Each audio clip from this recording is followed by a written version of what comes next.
All right, welcome to the Felix Curry Show. Coach, we go down 55-41 in Jonesboro, 27-27 at half.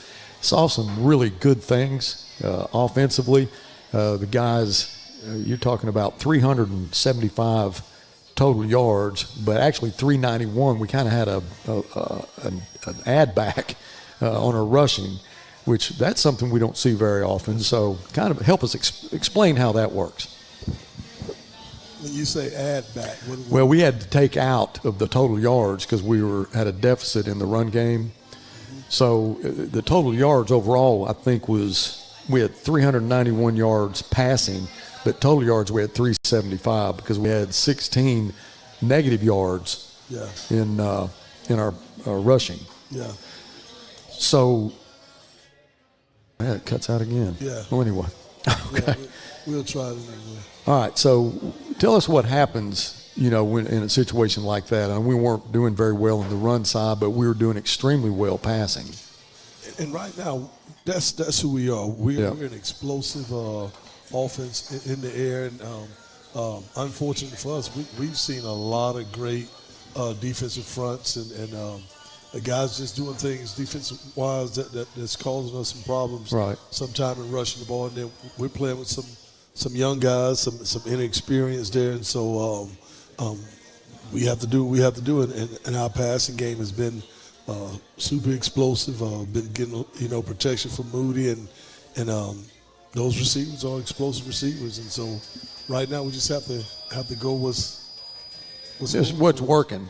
Yeah, go with what's working. That's right. And the pass game definitely is working. You're talking about McLean was 32 for 60 with 391 yards, 4 touchdowns. Yeah. The impressive thing, he was spreading it out. Exactly. So many different receivers. You had Cam with 13. You had Ezra with 8.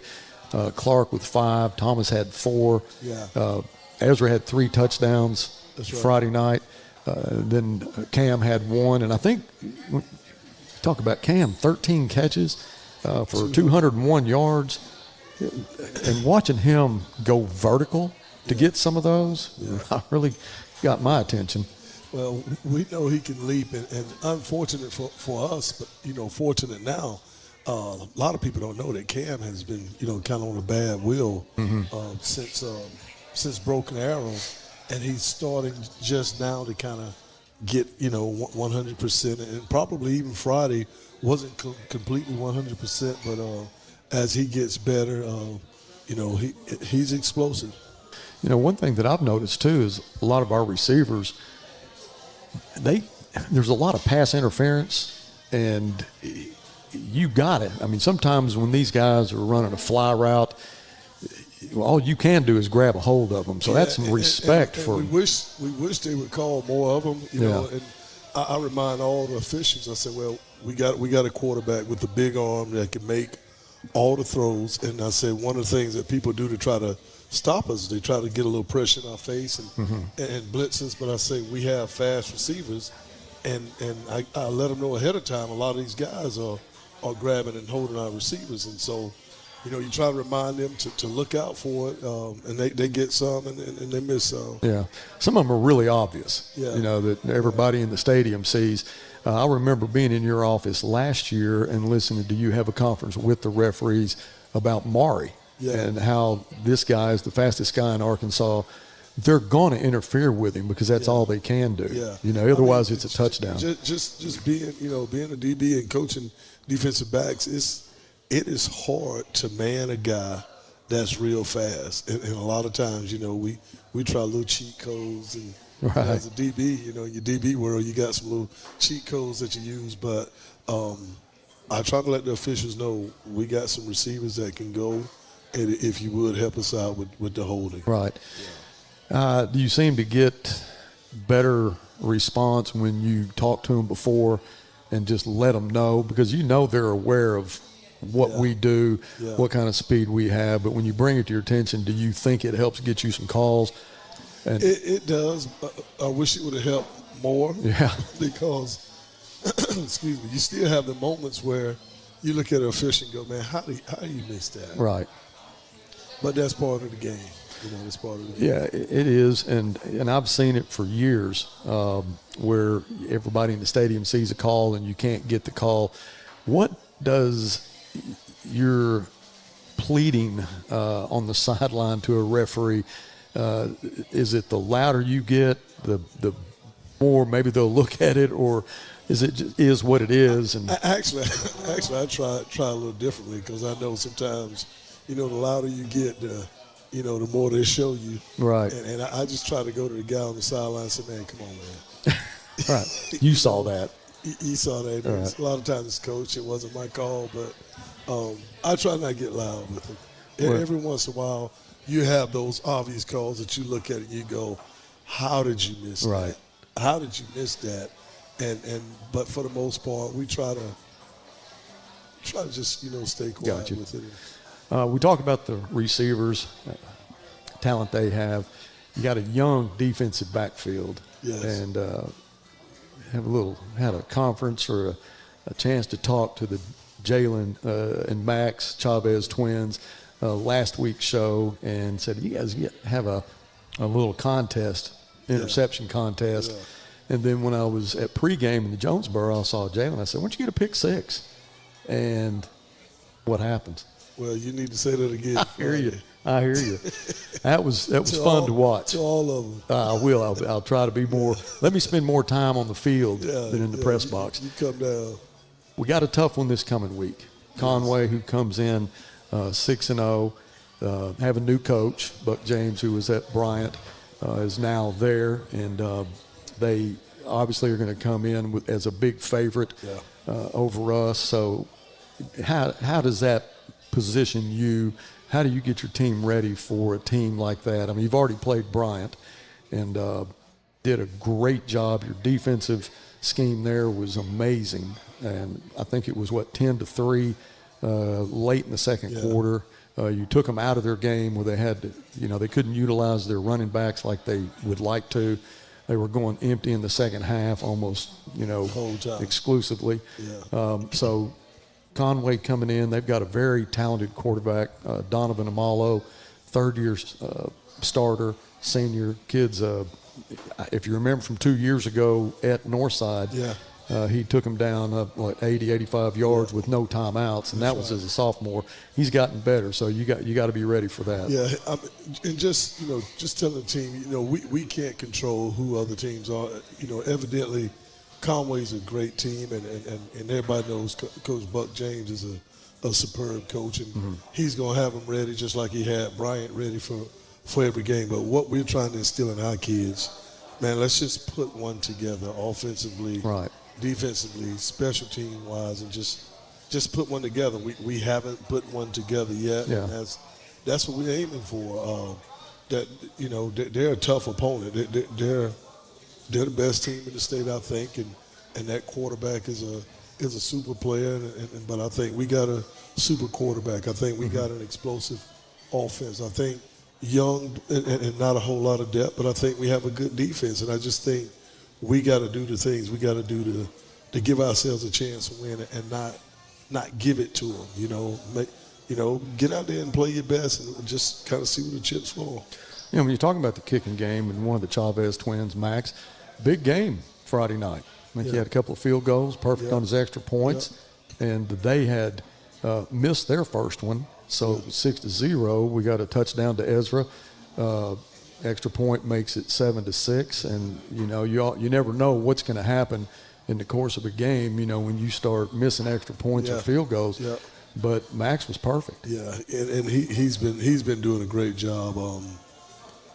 Real pleased with him, and I think we got some young kickers and punters, and I think that they're exceptional players. Yeah, sophomores. Yeah, your kicker and your extra points and field goals, and then Elijah, sophomore punter. Exactly. So the kicking game is so important. That'll pay dividends, in the next 2 years too. It will, and we, along with coaching and trying to be at our best for this year, we're always mindful that a lot of these kids you got coming back for 2 more years. Right. Yeah. Well, Coach, it all starts in the offensive line. That's right. That's where you get to the end of the game or come in on Saturday, watch film, and you kind of see how the offensive line played, and that kind of sets the standard, for the game. And you've brought Coach Beatty with you tonight, and so that's right. Looking forward to talking to him. And he brought a bunch of his offensive linemen. You said earlier they all stick together. Yeah, I told you the old line, they like a little country. They all stick together. Well, Coach, we're going to take a break and come back with Coach Beatty. So everybody, stay with us. We'll be right back.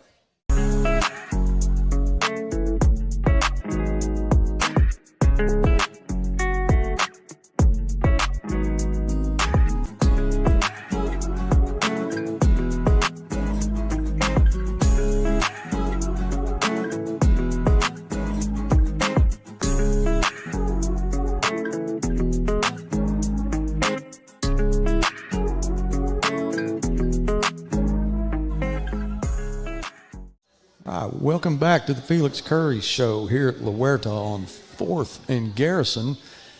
If you are close ever to La Huerta on any night, it is a treat. But Tuesday nights, not only can you enjoy the coach's show, but you can get $1 tacos, $2 for street tacos. I've eaten. Coach Beatty, have you eaten? Yes, sir, It was I good. have. Delicious. This is Coach Beatty's offensive line coach, and we are glad to have you here. And as I said before, it all starts with the offensive line, and it not put any pressure on you, but you've had to play the same game as everybody else as far as who's going to play, who's not going to play. How's it been so far this year? Man, it's at times it's been extremely frustrating. We start off in the spring and we lose Kevin and Zach, and they were 2 300-pounders and 2 real good ones and leaders on the offensive line and very aggressive, and come out of spring and they're having knee surgery. And then we lose Mosley Jr. after the Southside game. And so you're kind of shuffling the pieces there. And then you got Eddie put in there at left tackle, and he had never played offensive line before. He'd always played defense, and he's coming there and from where he started that second week against Greenwood to where he's at now, done a phenomenal job. And then you got Revis at the right tackle, and same deal. He's been a defensive lineman his whole life, got moved to O-line, and plus he's a sophomore. And on top of that, he had ACL surgery last year as a 9th grader, and so he missed half of off season. And I look at those things as a challenge, but right now, honestly, I couldn't be more proud of a group of guys. You got Medlock and Lopez up there. They lead us every day out there. They're consistent in their work ethic, and I think they seen the fruits of their labor last week. I think we threw the ball 60 times, and I think we gave up 3 sacks. Right. And that's with them sitting in the house half the time. Right. They become a very good pass protection offensive line, and I think they're just going to keep getting better and better. And I told them by the end of it, our goal is to try to be the best at it. Right. On the other end of it, I don't think we're very good run blockers. It's not that we don't work hard at running the ball, or I don't think it's scheme. I don't think it's anything like that. I think there's a part of it being young. It's harder to run block, and then we've got some guys up there because of surgeries. I think Mason's had two knee surgeries, or left guard. And, so you got some strength deficiencies up there, and those are things we're going to have to fix during the off season. And just getting older, we'll get stronger. Right. But, well, Coach, you replaced David Little, who's the offensive line coach, and you met his daughter earlier, and I know you passed the test with her. She likes to, make She's sure. A bully. She is. Yes, that's right. That is correct. But let's go back. Let's kind of start. You're from Van Buren. From Van Buren. Take us through your coaching career so far. Graduated Van Buren, was state runner-up my junior year. Went to Arkansas Tech. I volunteered my junior year in college at Russellville High School. Senior year of college, I volunteered at Ozark and got a job there and spent 4 years there. Left there and went as a defensive coordinator to Clarksville, and then left there and went to coach in Texas at Greenville, Texas, with Coach Autry, who I played for. And, you know, he won a state championship in Van Buren in 97, said he'd always wanted to go to Texas. He went there and then gave me a call one day, and I got a chance to go down there and coach the offensive line down there, and then came back and spent 1 year at Darby Junior High, and then I spent the next 14 years at Northside. Always wanted to be a head coach, got that opportunity, went to Pocahontas, and spent 9 years there. And, you know, we won 5 conference championships, 2 conference runners-up, 9 straight years to the playoffs, 7 into the 9 we were second round. So, you know, but, you know, home is home. Yeah. You know, I wanted to come back. Northside's always been a special place to me. I was sitting there, you know, the stresses of being a head coach can wear on you, and as Coach Curry can solidify that. And, you know, sitting there one day, what's the most fun I've ever had coaching? It was coaching the offensive line at Northside High School my first 4 or 5 years before I became a coordinator there. So got the opportunity to come back, got my fix at being a head coach and wanted to come back, and my wife's back around her family and I'm back around mine, and couldn't be happier. It's always fun to go back home. Yes. And coach. And all I heard when Coach Little, actually he retired and then came back and volunteered for a year because of kind of a crunch situation, and then they've got to find an offensive line coach. And when we heard that you were coming, it was just nothing but, man, you're going to love this guy. You're going to love this guy. And so your reputation preceded you coming to Northside, and we're sure glad that you're here. And the offensive line is so important, and I know these guys, you know, you brought a bunch of them with you, and that's a testament to, you know, how they feel about you as a coach. So I know that coaches play so many different roles, not just, you know, on the field, but it's in the classroom, you know, outside, you know, it's just a lot of different things that you do that affect their lives. And so we're so fortunate to have you, and we appreciate you being here. That's truly the best part of coaching. I'm sure they get tired of hearing it, but I don't know if there's somewhere during the day or someone during the game that they're not going to hear some life lesson story from me. I know I told one today, you know, this, what we're going through right now, it's going to build character. Yeah. And, you know, what they're doing every day, I mean, these guys literally come out every single day and work, you know, from tackle to tackle. And I've challenged them to be the hardest workers on the field. And, you know, and it's hard to sit there and go, you know, we're 1-5 and we're struggling running the ball and, you know, and all that, but and to be proud of a group of guys. But I told them today, I said, you know, I've been on the other end of it. I've been 6-1 and disappointed in how we were playing and how we were practicing. But I think that's with our whole football team, though. I don't think it's with the offensive line. I mean, Coach Frazier today, we got done, and he goes, I don't know if that wasn't our best practice of the year. All right. That don't happen when you're 5-1 or 1-5, 1-6, whatever. You know, and look across over there, and the defense, same thing. You know, that's a testament to Coach Curry. That's a testament to the tradition at Northside.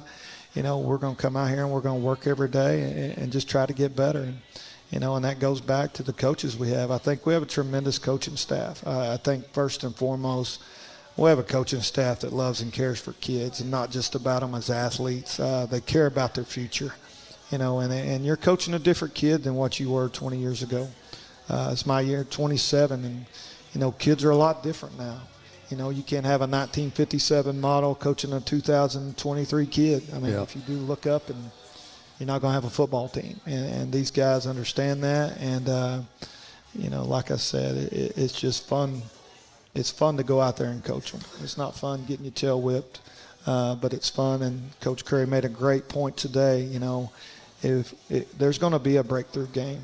There's going to be a game where all this is going to come together, and, you know, could be Friday night. It could be Friday night, and that's exactly what he said. You know, I mean, we went out there and played Bryant, you know, with their tradition, and, you know, and the 5-time defending state champion, and, you know, like you said, it was 10-3 at the end of the second quarter. You know, that's Northside football. You know, and those are things we're trying to build. Well, I've been doing the broadcasting for a long time now at Northside, and what you said is something that I seem to notice more than anything else is it's not just about the W's. It's about that young man and trying to further him, make him a better human being, get him to the next level if you can. And when people ask me, like right now, being 1 and 5, what's wrong? Well, we're young. Yes. We're hurt. Well, we have kids going both ways. I was sitting there and thinking about it. You know, if you look at spring, what we went out there, what we put out there on the ball in spring ball until now, out of 22 offensive and defensive players, 11 of them are no longer out there with us because of injuries, been dismissed, or have quit. Yeah. Okay, that's 11 players out of 10 to 11 players out of 22. That's a totally different looking football team, especially on the defensive side. You look across on our defense, and it's a totally different looking defense than what it was. And those aren't excuses. That's just reality. And the thing that I'm most proud of, and I've never seen it before, is to be in a situation like this and these kids to handle it the way they have, with such class and togetherness. Usually this is when everybody starts turning on each other. This is when everybody starts pointing fingers. This is, all kinds of bad things happen. This is when you start dreading practice because it's not going to be good. And it hasn't been that way, and that's a testament to not only the players but the coaches, these players' parents, because and when you're feeding them positive stuff at home, it carries over. And when you're going to feed them negative stuff at home, it's going to carry over. So there's some positive being fed to these kids, and there's a lot of life lessons that's being preached at home through the coaches and all that. So I don't listen to all the noise on social media. I'm not on any social media outlets and nothing like that. So-called fans that think they have all the answers. We know what's going on. We know that, hey, there's 11 guys that aren't out there that was out there this summer with us. I played on a team at Northside that was in the exact same situation that we're in right now. And that's what happened. We're looking at each other, we're blaming each other, and everything that could go wrong was going wrong, whether it was injuries or people quitting or just, things that cause losses. And I literally saw it in a matter of 10 minutes in a pregame talk before we played a football game. I could see it in the eyes of everybody in the room. I saw it in the eyes of the coaches. 10 minutes, everything changed. Everything. And it was amazing that the same group of guys that had gotten beat the week before went out and beat a better team just because it all clicked. Yes. And you got, seniors that you're leaning on right now. We got a couple of them here tonight. We got Tavarius, and then we got Larry. You got Ezra, who's here tonight. Medlock. These guys, they're seniors. They've got to carry a load, and I know they try to help carry your word. Oh, yeah. And that's the thing about this football team. If you look at the Cams and the Ezras and the Medlocks and, the Brewers, the Larry Arnaud, if you look out there, I don't know if those are not some of the best kids, the best young men I've ever been around. I'm not talking about their talent because we know all of those guys are extremely talented. But I'm talking just kids that are just, in my opinion, all-American kids. I want my son to grow up and be like that kid. We have a team full of those kids. Going back to what you were saying, we had 18 kids quit my junior year. They still say it was the hardest two-a-days. We had 3 weeks of two-a-days. We had 18 kids quit during the summer of that two-a-day practice. We gone and went to the state finals. Right. Right. A lot of times it takes a lot of adversity to bring a team together, and I really, really feel like that. We've gotten rid of that negative aspect of it, and I think we've got a group of guys that are just doing nothing but getting closer. Coach, I know you've got a lot on your plate, which you deal with every day, and just trying to get the kids ready to play. But I heard that there's another dimension to you. And from what I understand, you have a quarterback school, maybe a throwing. You give throwing lessons. Is that true? Have you been talking to Coach Frazier? Maybe. Is that what it was? They got this thing that if you're offensive line coach and you can't throw a football, and I'm the epitome of that. When they ask me to throw them a ball in practice, I underhand everything. Because if I don't, I know they're going to laugh. And Frazier laughs the hardest. So you don't. But I've really actually helped Moody on his throwing game. I mean, I've taken him aside. You know, he got some lessons from me. But no, that's the camaraderie we have. And so it's not true. It's not. Okay. It's not at all. Well, he said you charge for it. I mean, I didn't know if there was a fee involved or what. I try not to throw any balls around anybody. Well, Coach, we do appreciate what you do. I appreciate you, and I will say this. I've watched a ton of different games that have been broadcast, and I watched your games last year. You know, I pulled them up and watched some. But you guys are the best, truly the best at what you do. I've never seen anything like it. And I know you split the dime on this. You pay for all this out here.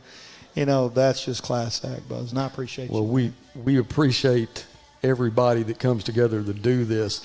It's truly a group effort. It really is. We would not be here right now if it wasn't for Melissa Douglas, McLean's mom, who got this worked out for us. So we appreciate that. But it's this guy right here to my left, Dylan Abbott, who is our quarterback, and he puts together all the technical stuff that is over my head, and he said, "Okay, Buzz, put your headset on. It's time to go." That's done a phenomenal job. So all of you. We are so fortunate to have that. Coach, thank you. Thank you, and I appreciate everything you do. We got a couple of kids coming, Tavarius and Larry, so we're going to take a break and come back and talk to them. Two great ones. All right, thank you. Sir. Between life, work, and family, sometimes the person that you need to take care of the most is you. At Fort Smith Therapy Health and Wellness, you're never alone. Through our counseling, we can help you regain control of your emotions, mental health, and life. We provide both face-to-face and virtual therapy services. Whether it's for your child, family, or yourself, Fort Smith Therapy is here to help your true self shine through. Schedule your appointment today with Fort Smith Therapy Health and Wellness. All right, welcome back to the Felix Curry Show, and got a couple of all-stars here. Number 8, Larry Arnaud. Number 30, Tavarius King. Was a defensive back, outside linebacker now. You're listed at so many positions, I couldn't write them all down. But before we get into all that, if you do want to enroll for Coach Beatty's throwing school, QB school, there'll be a number flash up on the screen that you can call in, and we'll get you hooked up on that, when he's available. All right, let's go back to when you guys were young, before you became Grizzlies. Where did you play boys club ball, or when did you get started playing football? I started in 7th grade at Darby. 7th grade? Yes, sir. Me as well. Same thing. So y'all are basically grew up together. Yes, sir. Darby ball and now Northside ball. What position did you play, Larry? I played the wide receiver and DB. Yeah. Yes, sir. So what about you? I play running back and inside linebacker. So you guys, you have so many different, even as we see right now, you play a lot of different positions now. You were a defensive back, safety for the last couple of years. Now you're an outside linebacker, and I agree with everything the coaches say. Man, this fits you perfect. Yes, sir. Do you like where you are? Yes, sir. I like it because mainly I can be in the run game, but also when they need me, I can be in the pass game also. Like I like getting down there with like the offensive lineman and everything, trying to make a tackle. Yeah. Yes, sir. That Little Rock Central game, you absolutely went off. Yes, sir. In the first half. Yes, sir. It was unbelievable. We got to where we weren't even looking to see who was making the play. It was just number 8 on everything. What happened? I don't know. I had the chance to make one play, and once that play happened, I just kept on going from that. Well, the thing that I notice about you is when you make a play, you're not going 70, 80, 90%. You're going 100. Yes, sir. When you hit somebody, I guess you want them to make sure it was you. I noticed you wait for them to get up and look and say, it's number 8 right there. Yes, sir. Is that your goal? I'm going to hit them as hard as I can. Yeah. But I'm going to just bring it 100 every time because I know with the way that our defense, we have to pick up our slack and make sure that everybody's doing their job. So if I'm hitting somebody hard, that's gonna make all the other ones want to like Brings their level up a little bit. Yes, sir. Wide receiver, H-back, running back. Where would you like to be if you're going into game? Where are you most comfortable? I say really anywhere that helps my team out. I mean, Right. I'll do it all. Whatever helps us win a game, I'll do it. And you don't know how important that is, especially in a time like we're in now, where you are asked to do a lot of different things, whether a teammate got injured or whatever the reason is, sick, and you have to play a different position and you don't have any problem doing it. That is awesome. And it's something that a lot of players don't want to do. You know, they may be a wide receiver and they're limited to that. That's all they want to do no matter what. But your ability to change and go play different positions is pretty special. I remember the scrimmage over in Broken Arrow. Yes, sir. You got to play and you hurdled a guy or you sidestepped him. You did something. You made a move that if I was you, I'd just look for somebody to run over. Yes. You know what I mean? But you have the ability to go lateral too. And I asked you, I don't remember if it was after the scrimmage or in between a couple of the quarters, but I said, man, what a move. And you said, man, I got a bunch of them. I got Yes, a bunch of moves. Yes, sir. Yeah, I always try and when the ball's in my hands, I'm trying to make a play with it. Yeah. And not only make a play, but you made a one-handed catch that was pretty special. Yes, sir. Yeah. Last year against Southwest? I think it was Southwest. Yes, sir. Yeah. But that, just to be able to make the catch and then do something with it, talk about Larry giving 100%, you do too. I love how our receivers try to get that extra yard and don't go down with that first contact. Yes, sir. It's important that you get everything that you can get out of it. Mm-hmm. So you guys also hold down jobs too, don't you? Yes, sir. So tell me about that. Where do y'all work? We both work at Popeyes right now. Oh, do you? Yes, sir. Yes, sir. So what do you recommend? Like, Food-wise? the ghost pepper wings. Yeah, I'd say those. Ghost pepper what? The ghost Wings. pepper wings. Really? Yes, sir. You know, Coach Curry likes spicy stuff. Yeah. Is that pretty spicy? They're a little spicy, not too too much. bad. Not too much. Well, I'm really impressed that you can do everything that you're doing, go to school, play ball, and also hold down a job. Yes, sir. I think you got your priorities straight. Yes, sir. You know what you want to do, where you want to be. Speaking of that, you guys are seniors. So once you get through at Northside, do you have plans? I plan on going to like CDL school and like staying out here for like 3 years and then going like international, like driving trucks all around the U.S. Oh, okay. Yes, sir. You want to see the country? Yes, sir. A lot to see. What about you? Yeah, me and Larry had like kind of the same plan, All right. like a little co-driving thing, like so we can stay together, you know what I mean? All right. And like say he's tired, he's sleep in the back and I'm the one driving, I get tired, hey Larry. So y'all going to continue to be teammates. Yes, sir. We just like Basically. being around each other. Yeah. Well, that's awesome. All right. So you guys got any plans for the Wampus Cats? I'm going to bring it 100%. The way that the defense is schemed up, I think everybody on the defense going to have a good game. Yeah. Got some special offense for them? I feel like as an offense, you know, schemes change and all that, but I feel like if we, you know, listen to our coaches and give it our all, and execute every play, we got a chance against these guys. Well, Coach Curry, wouldn't you like to have about 50 of these guys right here? Man, that is awesome to hear. When you get to the end of your career, what do you think you'll take out of it, out of being a Northside Grizzly? Because people don't know what it's like to be a Grizzly unless you are one. Yes, sir. So what's been the most special thing to you guys about being a Grizzly, this being your senior year? Really the support and like the pride of actually being one, because people see our record and they'll think like, oh yeah, they probably don't want to be there, but most of us really want to be here. We respect Coach Curry and what he be doing for us. He teaches us more things other than football, and just the support that we have from the people that come to the games, post on Facebook. I've been seeing those. They be having a bunch of supporters.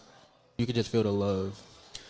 That's important, because I was a Grizzly too, and as old as I am, it's still something I draw on. I've reached back in those experiences, and you got guys that are coaches that were Grizzlies, and they can only take you as far as they've been, but man, they've been a long way. And it's good that you understand where they're trying to get you. We'd love to see wins, but if we can be winners in losses, that's important. Yes, sir. I think there's going to be that breakout game. I really do. You guys have too much heart and too much desire to do what you want to do. And so regardless of what happens, you make being a Grizzly special. And we owe a lot to you. Alumni like me owe a lot to you because you make us proud for what you do. And we appreciate the support that you give us. Okay, because you're young. We'd like to be you again. There's nothing like putting on that helmet. As a matter of fact, I take these home with me, and I bring them for each show. And don't think I don't put them on and I'll look in the mirror, like, what do I look like, with this Grizzly helmet on. But I think they're a lot heavier than they used to be. Just a lot better quality equipment than what we used to have. And contrary to what a lot of people think, we had face masks too. People used to think that I go so far back that there's no face mask, but we did. we had all the stuff. But anyway, thank you to you guys for what you do, and I hope that you have a great game Friday night and for the rest of the season. Thank you. And if you ever see a hitchhiker on the side of the road with a Grizzly shirt on, pick him up. Yes, sir. All right. Larry Arnaud, number 8. Senior outside linebacker, Tavarius King, senior wide receiver, H-back, running back. Let's hear it for him, all right?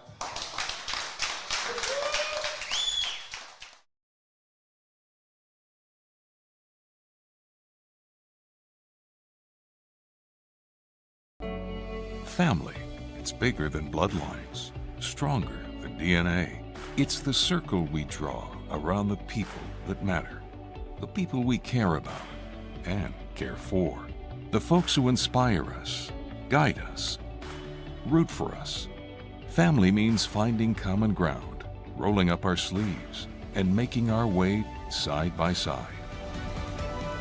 Armstrong Bank. Strength runs in our family.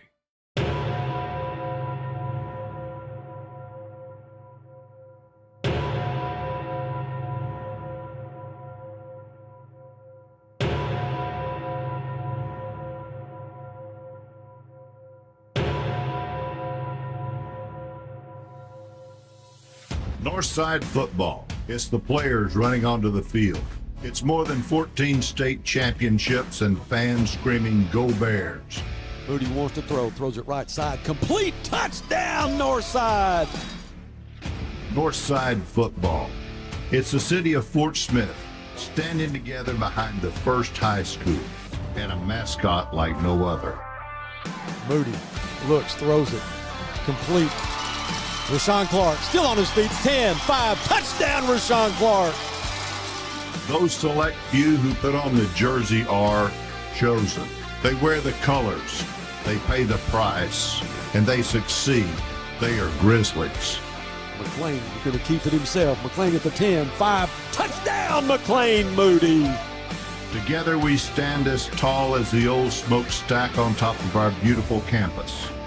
Our memories are etched in stone for all to remember, and our blood flows Grizzly red. McLean pulls up, throws. Ezra complete. Ezra at the 20. Ezra at the 10-5. Touchdown, Ezra Phillips. For over 100 years, we've been Grizzly mad, and today we will continue the tradition that has set us apart from any other. Ladies and gentlemen, we are Northside Grizzlies.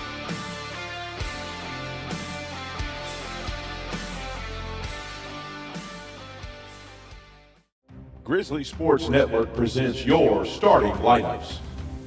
Offensive line: Eddie Castillo, Mason Medlock, Aaron Torres, Damian Lopez, Efren Rivas. Receivers: Cam Massey, Rashawn Clark, Tavarius King, JT Thomas, running back, Isaac Wright, quarterback, McLean Moody, your starting defensive line, Raekwon Whitaker, Taylor Webster, Matthew Itriano, linebackers, Larry Arnott, Devin Jones, secondary, Jalen Chavez, Ezra Phillips, Max Chavez, Abram Dotson,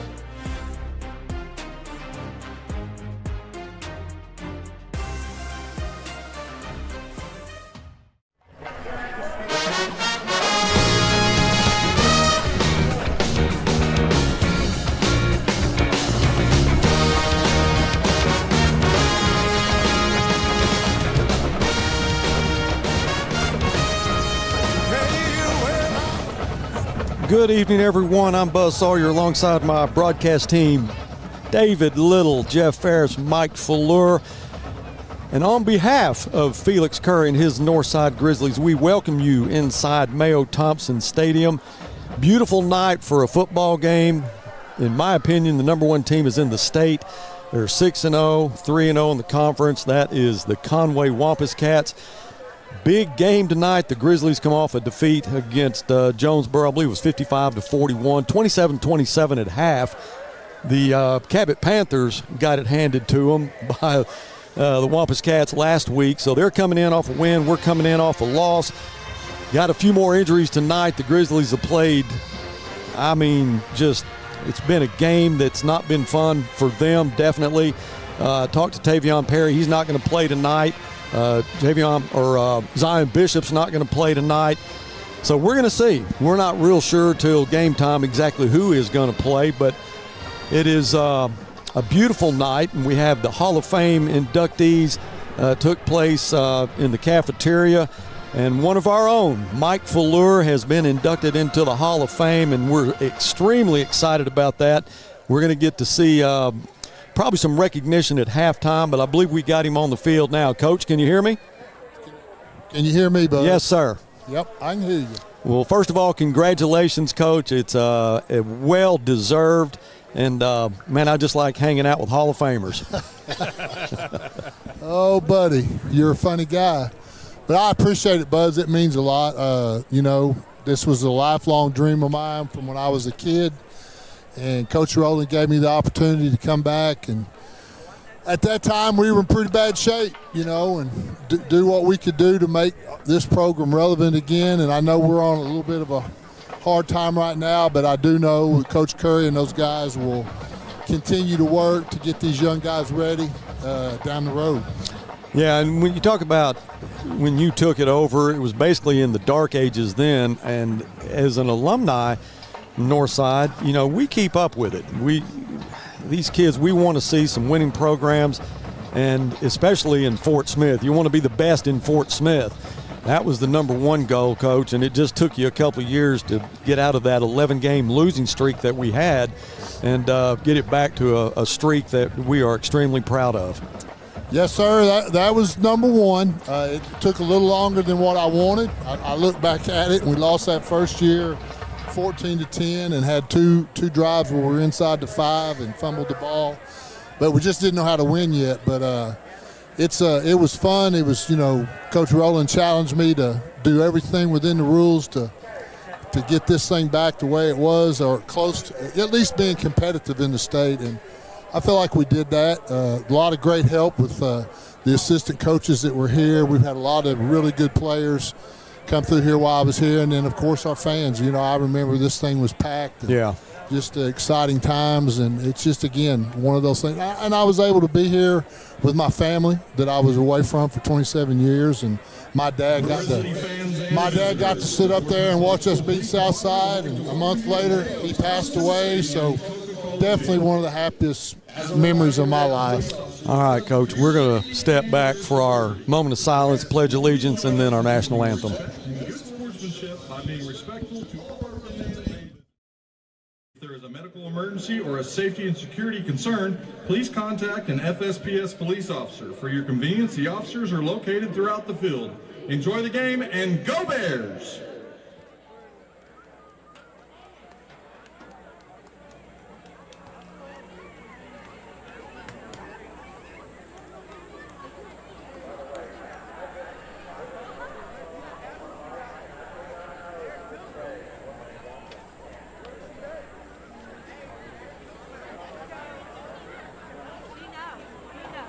Northside would like to thank its corporate sponsors: Sykes USA Truck, Bancorp South, McDonald's, Baptist Health, Mercy, First National Bank, Fort Smith, Taco Bell, ArcBest, Blaylock Heating, Air and Plumbing Services, Hug Chevrolet Buick GMC, Arvest Bank, Cadell Reynolds, and Coca-Cola. Tonight's officials is referee Ted Collins, umpire Zach Evans, center judge Callie Petrie, line judge Bryant Bowerman, head linesman Cale Lossenjinger, back judge Victor Jenkins.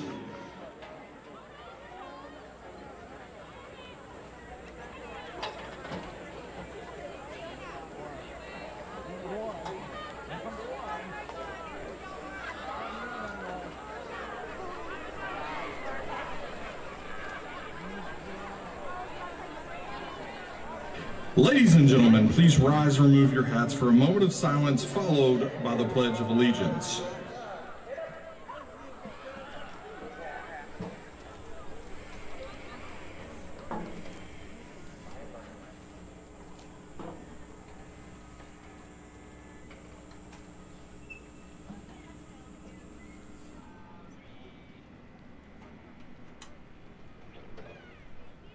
I pledge allegiance to the flag of the United States of America and to the republic for which it stands, one nation, under God, indivisible, with liberty and justice for all. Please remain standing for the presentation of the colors by the Northside JROTC, followed by the Star Spangled Banners performed by the Northside End Sound, followed by the Conway Alma Mater and the Northside Alma Mater as performed by the Marching Grizzly Band.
All right, we're talking about Conway, and I've said, number one, they're undefeated, and they come in with a lot of firepower.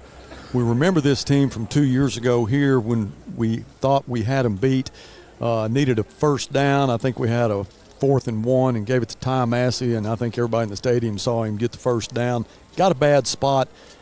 No timeouts for Conway. They had to have a touchdown to beat us. Donovan Amalo, who was a sophomore then, is a senior now, took him down the field with no timeouts and beat us. And you could see then, this guy's going to be a force, and I'll be glad when he's gone. I say that about a lot of the players that you see that we play every week, and you think, man, these guys are still here. But he is a special player. Like I said, he's a quarterback, left-handed. He's 119 for 179, throwing 66% completion rate. He's got 1,675 yards, 22 TDs, only 2 interceptions. So my 2 co-broadcasters here, Jeff Ferris and David Little, how do you prepare against a guy like that? Well, he does a lot of great things. He's a great athlete. What he does do is he has a good understanding of the RPO and what they're looking for, and he makes a lot of short, quick passes. He's a very accurate passer. He gets the ball in the hands of the athletes and lets them do their thing. Yeah, and he has a lot of athletes to work with, and I remember this from last year. I get their 2 deep roster, but when you look at their offense, their running backs, they go 6 deep. And every one of them, except for one, has multiple carries and touchdowns.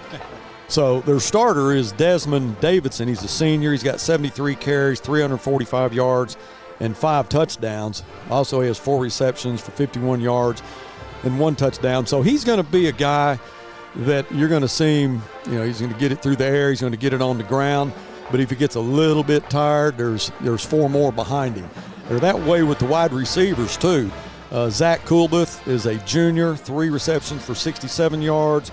Jackson Anderson has 15 receptions and 147 yards and 3 TDs. These guys average a lot per catch. Chris O'Neal, who's probably their best receiver, he's a senior. He has 47 receptions, 878 yards, 13 TDs, but he averages almost 20 yards a catch. So they pick up big yards at a time. I'm curious what their stats are if they have what they call the YAC stat, yards after catch. So I bet they're all quite a bit. But their running backs, they use their running backs in the passing game a lot as well. They'll throw a lot of screens, and if the box isn't big, if you don't have enough numbers in the box, they're not afraid to run the ball either. Yeah. So you talk about their quarterback, but we got a pretty good one ourselves. Yeah, we do. McLean Moody, I feel like, is probably the most talented quarterback in the state of Arkansas. You talk about a guy that can hurt you with his arm, he can hurt you with his legs. He's 6'6", runs a 4.4, and he likes to run. I know he makes coaches nervous when he gets to the edge and he tries to get that first down, but he's a battler, he's a gamer, he's a grinder. He's a kid that wants to win, and he's got a lot of good receivers that he can throw to, too. Last week against Jonesboro, boy, he really spread it out. He had, Cam Massey had 13 receptions for 201 yards and a TD. Ezra Phillips had 8 receptions for 96 yards and 3 TDs. Clark had 5 for 47. JT had 4 for 38. Isaac had 2 for 9. So he's got a lot of receivers, and he spreads it out quite a bit. One thing that I'd like to see a little bit different tonight, Coach Fleur talks about this a lot, which is you got to get that running game going. Man, we just been struggling with the running game. Last week we had 391 passing yards, but we only had 375 total yards. We lost ground when we tried to run it. Well, Coach Fuller and I, we are both guys that want to run the ball. I'm an offensive line guy. He is too. And we took pride in running the football. And I could tell, and we talked about it at halftime when I called in. We have got to be able to run the ball with some success to give Moody more time to hit his receivers. He's a very, very talented quarterback. But when everybody in the stadium knows that we're not running the ball, the ball effectively, it really, really puts a burden on our pass offense. So we need to be able to establish some kind of running game to be successful. Yeah, and here's the deal. We have a good running back. Isaac Wright does a great job. He is so talented. He's a north-south guy. He's also a guy that can go lateral. But, you know, we have some other guys. Jaden Foster can run if they need to put him as a receiver. But one that I really like to watch is King. Guys, he is – I got to interview him Tuesday night in the coaches show and just talk to him about, you know, what he likes, what he really looks forward to. He just wants the football, and he can play anything. He knows the game plan as an H-back, as a receiver, or as a running back. So he's a guy that could definitely help you get some running yards if he gets an opportunity to. Yeah, he's a very, very, you know, he's low to the ground type of runner, and he's really, really strong lower body, so he's hard to bring down. And not only that, he's got great hands out of the backfield or in that slot receiver spot. Coach Fleur's on the field. He's right next to the referees, and I don't know if he's starting to web up a little bit, but Coach, how's it going on the field? Well, I'm just going to let you know so you don't get on me. All right. They're not going. They want me to wait till they're done talking about sportsmanship, and I'll do the coin toss once he does that. All right, you can flip the mic on afterwards. Yes, sir. Well, I got you. Coach Fleur, while we got you on the air, I just want to say congratulations on your induction to the Hall of Honor at Northside. And I want to thank you for taking a chance on me. I volunteered for you for 2 years, and you had a position job open up, and you hired me to do it, and I appreciate you for doing that. Enjoyed working for you. Like anybody, you want to be hired for a job and then do it. And you had high expectations not only for your players but also for your coaches, and that's great. You know, we need to have high expectations, and you brought that to the north side, and I appreciate everything you did. Well, thank you, David. In doing that, I got a good friend that I go fishing with now quite a bit. That's right. And you know, you mentioned earlier in the broadcast that you had a lot of good assistant coaches to help you get to where you needed to be, and he's one of them standing right next to me. So, yes, sir. All right, we got our captains coming on the field.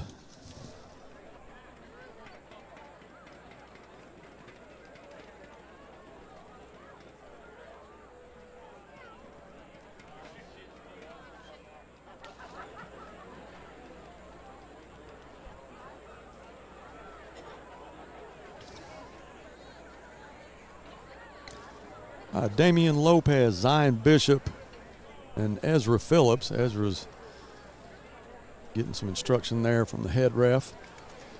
Still waiting on Conway's captain crew to get on the field. Got about 9.5 minutes before we kick it off. Buzz, we got a pretty good breeze down here today, and the weather's cool. It feels like football season finally. You know, when I got here this afternoon, the wind was coming pretty hard out of the west, and then I went down in the parking lot, and it started coming out of the east, and now it's out of the west again. But that could play a factor.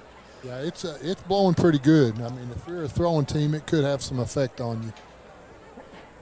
Well, Jeff Harris, we haven't heard from you. I know that you got some of that Italianos that Ricky Smith brought in. We really appreciate that. Keep Ricky Smith around just for that.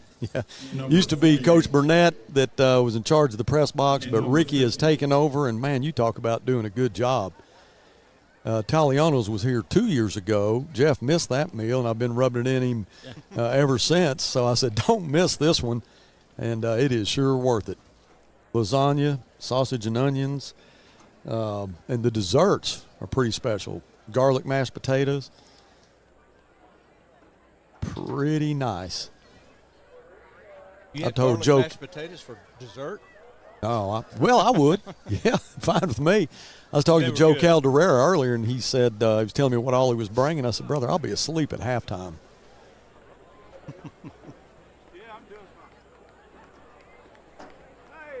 All right, we have the captains, and we can still hear a little bit.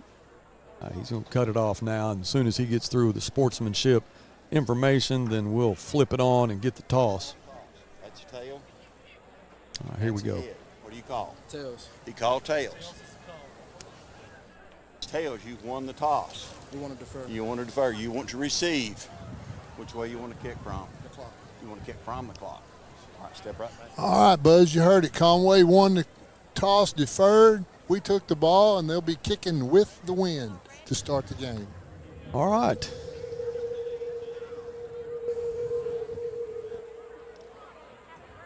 Going to be like if you look at it on paper, for this year, it's like David and Goliath.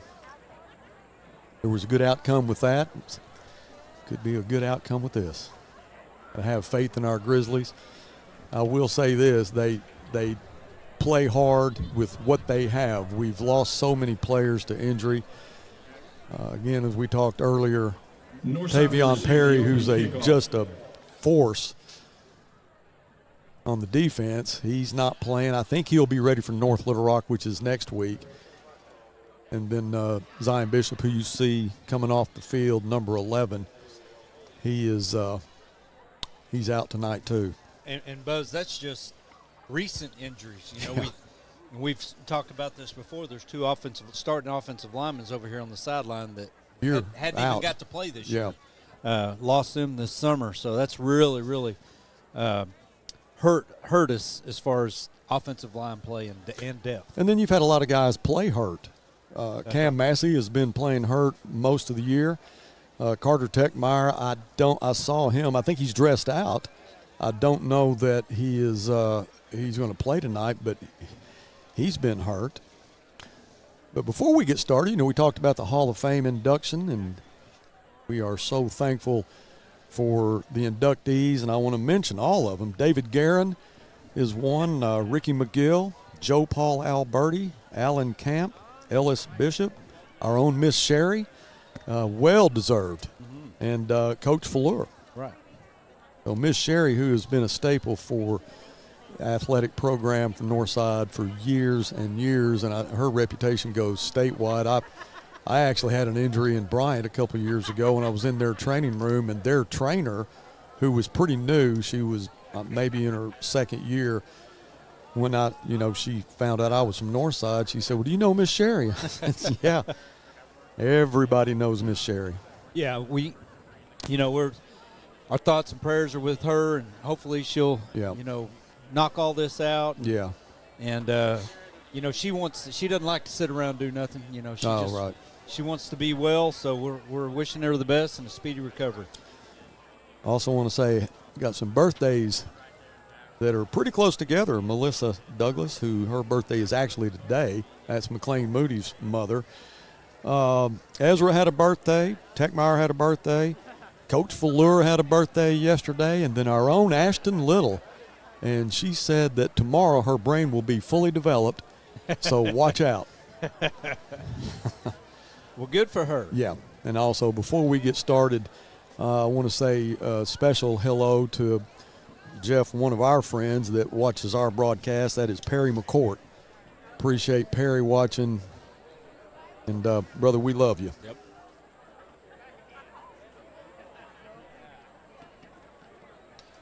Just under 4 minutes now. The Grizzlies ought to be taking the field out. Conway is right at the end zone waiting to come out. The Grizzlies usually come out under the tunnel. There is no audio.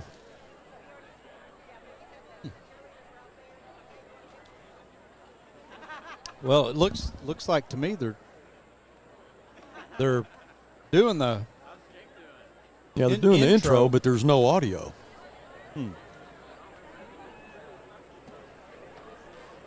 So it's awful quiet where you normally hear a lot of noise.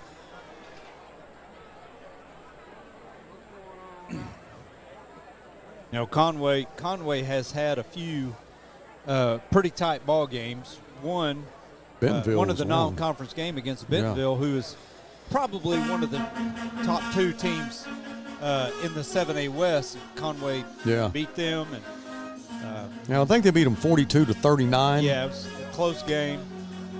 I'm not sure where that game was played, but Conway's a very quality program. Buck James is the head coach now. He moved over from Bryant. He brings a lot of state championship experience with him. Yeah, he does. They beat North Little Rock 36-7. Beat Cabot last week 52-14. Pretty sound. but they're an all-round football team. They have a 4-3 defense, 3 seniors on the defense, 8 juniors. Offense, they've got 9 seniors.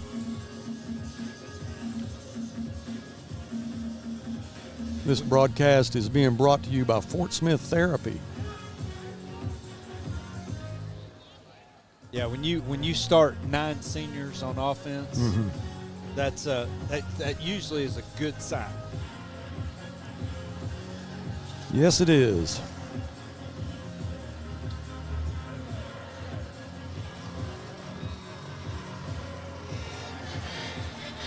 All right, Conway makes their way to the sideline. There's the Grizzlies, who normally come out of a helmet. I saw earlier this afternoon they were struggling trying to get it blown up. I don't know if they were fighting the wind or what the deal was. But when the wind is this strong, we usually don't bring the helmet out.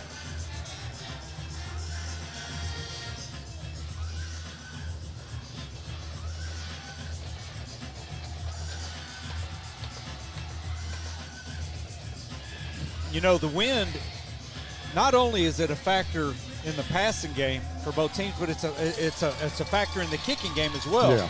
And that's a big reason why Conway deferred, so they could kick off with the wind and have the wind at their back the first quarter.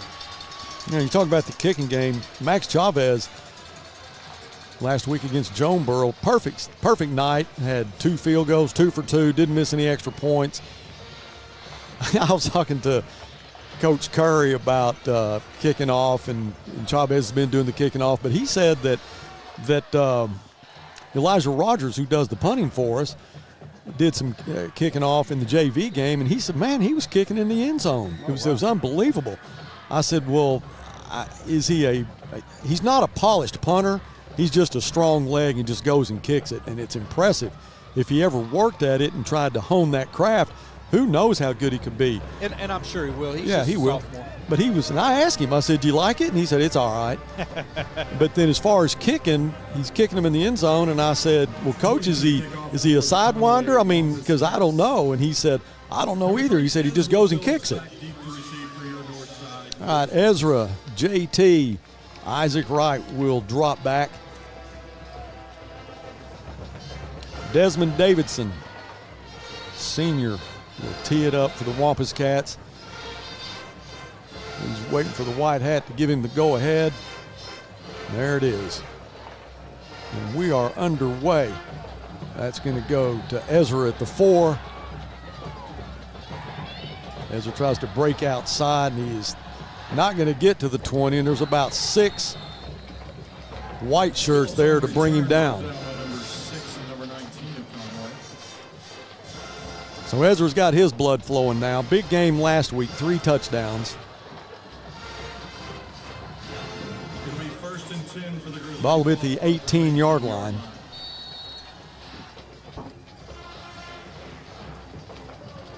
Clark, Cam, and Thomas split to the wide side. Check that Cam into the boundary. That's Ezra.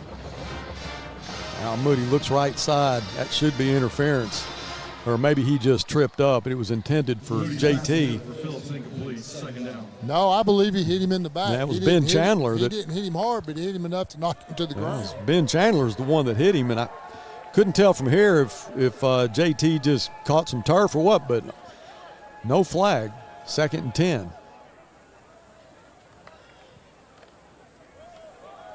Oh, McLean pulls it. He keeps it at the 30, and he's got some speed. We talked about that in pregame, over the 40 to the 46-yard line, so big run by McLean Moody. Everybody went right. He goes the other way. And the other thing, Buzz, is we had a great block out there on the perimeter by the freshman. You're talking about JT. Yes, sir. He did a great job. Got the ball on the right hash now. Cam split wide to the left side. JT gets the you saw that a couple times 2 weeks ago against Little Rock Central. He just, you see the jet sweep, and then he just can't get to the edge. You want to see him get to the edge because of his speed, but he has not been able to show that yet. Well, I believe that was the safety that came up and made that play. You usually don't have that guy accounted for. 2nd down and 15. Isaac flag down, maybe a hold there. Pass completed for Moody to number 6, Isaac Wright. 99 on the tackle, flag on play. Yeah, they're going to get Eddie for a holding on that play.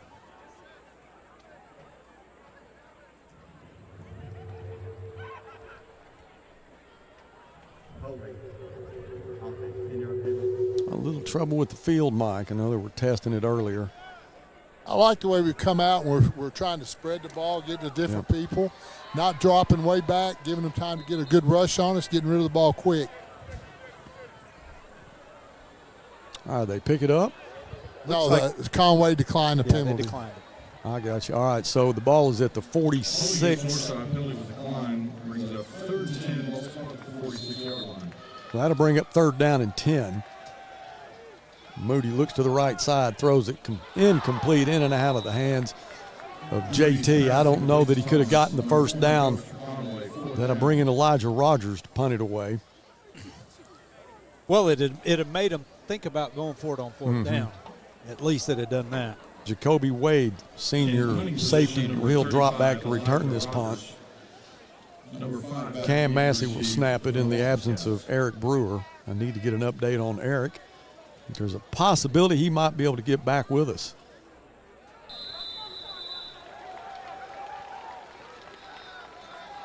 Somebody moved, so we're going to get a 5-yard penalty.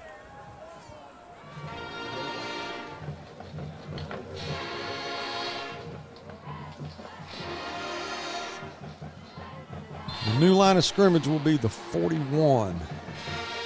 Elijah will catch it at his own 26. That's the wobbly spiral. Wade, just watch this one bounce, and it'll settle where Cam will be the first one down there, and they'll spot it at the 26. I like that first drive. Got a 1st down, moved the ball a little bit, took some time off the clock. Nothing bad on our first drive. All right, Donovan Amalo will bring his offense out. We'll see who actually starts at running back, and it will be Desmond Davidson. Stack set to each side. Amalo hands it to Davidson off the left side. Number 22 on the carry. It looked like Webster there to make the stop, 99, Taylor Webster. along with Gabriel Smith, who's getting a start tonight. Quick pass out to the right side. That's Jonathan Smith. Flag on the ground. They're going to lose some yards right there. Here comes another one. Number 20, Jalen Chavez on the tackle. 2 flags on the play. Got a block in the back.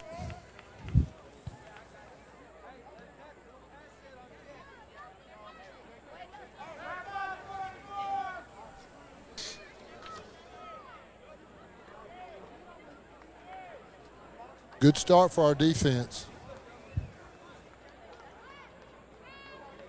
Block in the back against Conway. Line of scrimmage will be the 18-yard line. 2nd down and 20. Malo steps back, throws, sidearm, nothing there. Threw that ball behind him. Number 3 pass intended for number 8.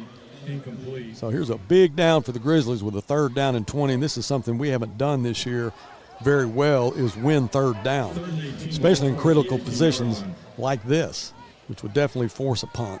Yeah, it's kind of odd that 3rd and long has been an Achilles heel for our defense. Malo, time to throw, throws. That's complete. Won't be enough for a 1st down. The receiver was Jackson Anderson, senior wide receiver, makes the catch. That'll bring up a 4th down, so Buck James will send the punting unit in. So Grizzlies did a good job first time on defense. It's a great job by Dotson breaking down and making it for sure tackle, not letting him get anything else. So Abram Dotson will drop back to receive the punt.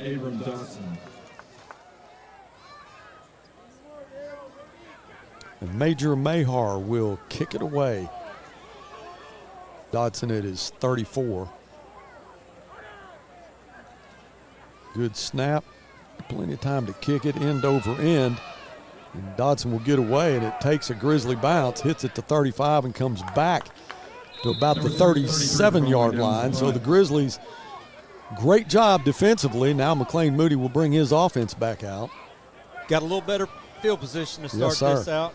And I tell you, I liked on that first series, he saw a pull read and he took it and ran it for about 20 yards.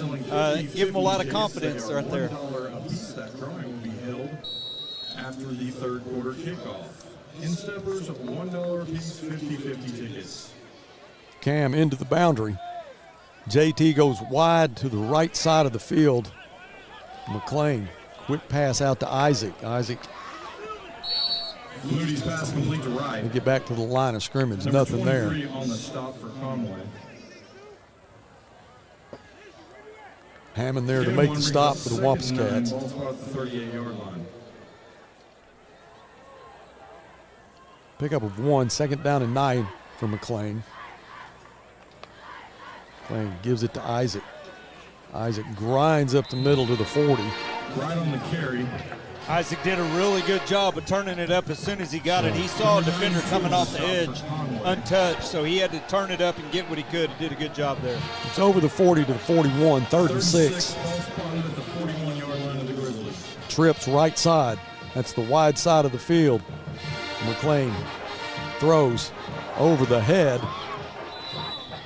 of Cam Massey. I don't know if there was a misunderstanding there in the route or if he just got hung up with Trez Hammond, the junior cornerback. But that'll bring up a 4th down, so Elijah will have to come in and punt this one away again. That'll send Jacoby Wade back. He got hung up, Buzz, and just lost his footing when he tried to make the break. And punt return for Conway, number 6. Good snap, the kick is away, and this one's another wobbly spiral that's not going to take a bounce we want. Back to the 40-yard line, so Amalo with a little better field position this time. Neither punter is able to get off a punt that goes in the right direction once it hits the turf. You know, I think there was some miscommunication on the play right there. Moody was expecting to throw a go route to Massey. Yeah. And Cam cut it off. There was some miscommunication on the route there. All right, Amalo and Davidson in the backfield. He'll send a man in motion. Davidson gets it, but he'll only pick up a couple. Good job by the Grizzlies on the right side of that defensive line. That was Lucas Calderera there. 2nd down and 7. Amalo quickly up to the line of scrimmage. Claps, gets the snap.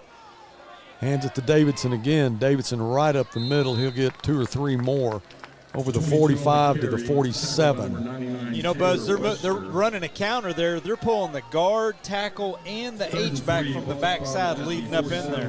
3rd down and 3 for the Conway Wampus Cats. Quick pass almost dropped, but it's complete for a 1st down. Arnaud there to take him out of bounds. That was Jaden Gaines, the junior wide receiver, on the reception. We both know that's vintage Buck James from Bryant. Yeah. That's right. Pulling the whole dadgum side. 1st and 10. Ball on the left hash. Line of scrimmage is the 46. Jackson Anderson will go in motion. Now Amalo pulls up, throws deep, and it is over the head. The intended receiver is Jaden Gaines. Chavez was in coverage along with Dodson. Good job by Max Chavez. Well, Amalo had the time to throw it, and he showed his arm strength then. Basically threw it flat-footed, guys, and overthrew his receiver. 2nd down and 10. Davidson gets the handoff. He's a big old bruiser, too. Yeah, gets positive yards. Bijou's there to make the stop. 22 on the carry, tackled by number 18, Gabriel Smith. And number 10, Warren Bijou. 3rd down and 3. Davidson gets the call again. He'll grind his way, but I don't think he'll have enough, but I'd bet 100 against a dollar they're going for it. Well, they're giving it to him. Are they? Yeah, they'll move the chains. 1st and 10. 1st and 10, Wampus Cats. Ball spot at the 1st and 10 at the 36-yard line. Malo will go empty, trips to the right side, twins to the left. He looks left, now right. Now he's going to throw his check down. That's Davidson who makes the catch. He'll pick up 9. Got a flag on the far sideline. That could very easily be lineman downfield. Boy, have we seen a lot of that. Yeah, sure have. Because he held that ball for a long time. Sure did, yeah, and they're walking backwards.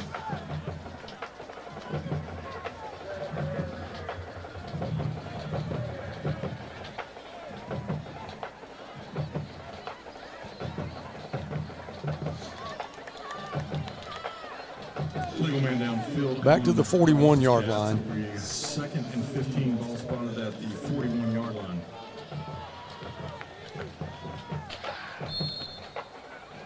Malo wanted to clap and get the snap, but the referee not giving him the go-ahead. Now he does. He'll throw again. Complete. Quarterback's pass complete to number 1.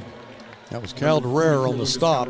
Chris O'Neal, probably their best receiver, makes the catch for another first down to the 20-yard line, and Malo goes quick. Fakes it, Davidson throws over the middle, incomplete, had a man there. Chavez was in coverage. That was intended for Jonathan Smith. Jonathan, a senior wide receiver, couldn't make the handle. You know, it's second down and 10. It's real important, Buzz, for our defensive backs and linebackers to have their eyes on their reads and on their keys. This time Davidson does get the call, and there's nothing but green in front of him, and he'll go all the way into the end zone for a touchdown. Big hole for Desmond Davidson, the senior running back. And he just had too much steam built up to stay out of the end zone, so the Wampus Cats will score. 6:15 left in the first. Mahar will come on to kick the extra point. He's been perfect all year. Has not missed anything. Oh, he missed that one. We just jinxed him, guys. There you go, Buzz. There you go. Yeah, 6-0 after a missed extra point. Good job. Mahar was 34 for 34 on PATs and 4 for 4 for field goals until that. We'll take a 30-second break and be back for the kickoff. Don't go anywhere. We'll be right back. Between life, work, and family, sometimes the person that you need to take care of the most is you. At Fort Smith Therapy Health and Wellness, you're never alone. Through our counseling, we can help you regain control of your emotions, mental health, and life. We provide both face-to-face and virtual therapy services. Whether it's for your child, family, or yourself, Fort Smith Therapy is here to help your true self shine through. Schedule your appointment today with Fort Smith Therapy Health and Wellness. Mahar, who might be a little stunned after missing that extra point, has it teed up for his second kickoff. This one will again go to Ezra at the 4. Ezra breaks to the left side, but boy, there's just nothing there for him. He'll be taken down at his own 11. 29-6 on the tackle for Conway.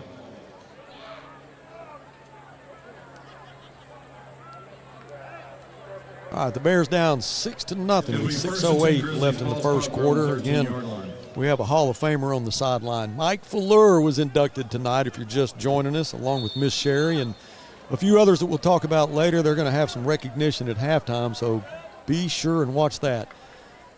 Klein, quick pitch out to Isaac. Isaac looks for a cutback.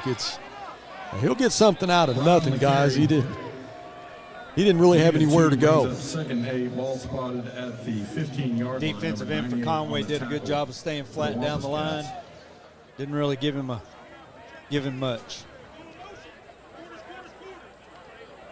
Picked up a couple. 2nd down and 8.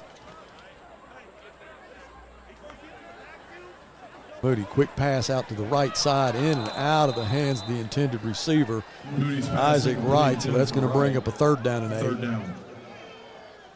Again, I want to say thank you to Ricky Smith for the food that's in the press box, Taliano's, and it is a spread.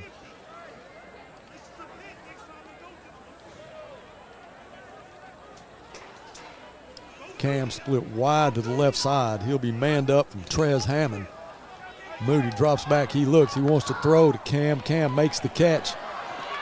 That'll be enough for a first down. Hammond was giving him all kinds of respect. I'm going to tell you, You can see it from up there, but from down here, that is a beautiful throw. He threw that ball 50 yards across this field. Coach with a little authority, too. Oh, it was pretty. 1st and 10. Big play for the Bears to get that first.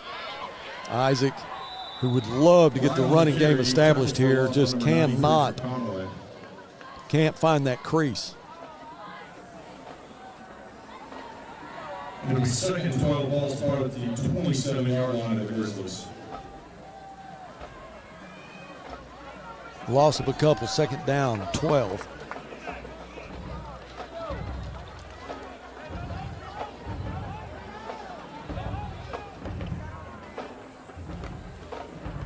But he looks to the right side and the pass is caught. A little slant route there from Ezra Phillips. So Ezra makes a great catch in traffic, knowing he's going to get hit as soon as he makes the catch. Got a manageable 3rd down here. That was a about heck of 3rd a and 4. catch. Yes, sir. He had that young man all over his back. Moody put it right there, and he snatched it.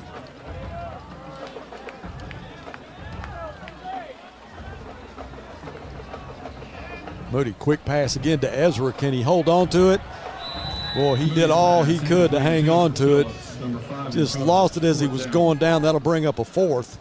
Yeah, and it was behind him. That would have been one heck of a catch had he made that. And it was coming at him pretty quick. A bullet. Yeah. It was. One of the linebackers came through untouched. Probably made Moody rush his throw just a little bit. Deep to receive for Conway, number 5. I like how we're getting the ball out of our hands, though. We're getting chances. We're having opportunities. Wade at his own 30 will retrieve the punt from Elijah, and he'll signal fair catch, but it'll just bounce and go out of bounds at the 34-yard line. So Amalo will bring his offense back. I'm sure you'll see a little bit more of the same with Desmond Davidson and his cast of receivers. Hey, you need to jinx these guys. All right, he's going to go empty. Trips to the wide side, twins into the boundary. He's got Jackson Anderson split wide to the right.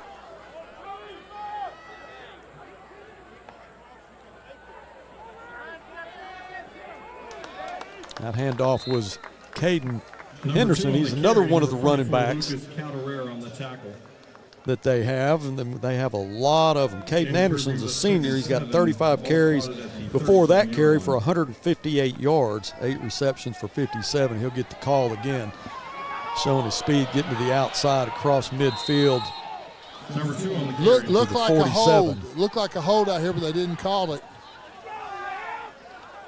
Well, Caden Henderson's got some pretty serious speed. He'll stay in the backfield with Donovan Amalo, the senior left-hander. He'll load up and throw it complete. That's Jonathan Smith to the 30. I tell you what, Buzz, he has a quick release now. He really does. It kind of reminds me of Patrick Mahomes. It comes from all over, down low, up high. He just shoots it out of there. You know, we've watched a lot of film on him, and that's a great example. He does throw it. He can throw it off the hip, and he can load up and, you know, throw a conventional pass. He's just a talented kid. Hadn't seen him run yet, but he's pretty effective running too. I bet he can do that. All right, we're in a timeout here, 6-0 if you're just joining us. Davidson had a burst right up the middle for a touchdown and then missed the extra point. Mayhar, who has been perfect, caught the left upright.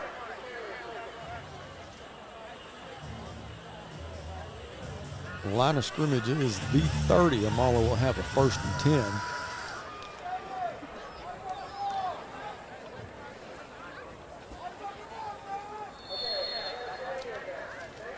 Chris O'Neal and Jackson Anderson split wide. Anderson goes in motion. Give it back to Henderson. Henderson really doesn't have much to work with there. May pick up a yard. Mr. Calderera had something to do with that. Yes, sir. Gain of 1, 2nd and 9, ball's brought at the 29-yard line.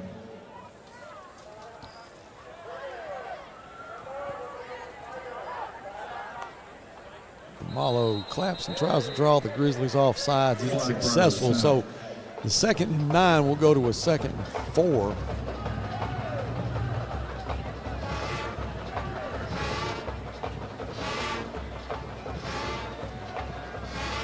Now Kobe Irwin checks in. He's another running back. Just a junior, 18 carries, 75 yards, 2 TDs. He's in the ball game along with Caden Henderson. Now Malo looks to the sideline with a 2nd down and 4. Thanks to Henderson, he's going to go left side. He's being chased by Gabriel. Quarterback pass incomplete to number 22, number 18, Gabriel Smith. Got a flag on this sideline. I'm not sure what we've got.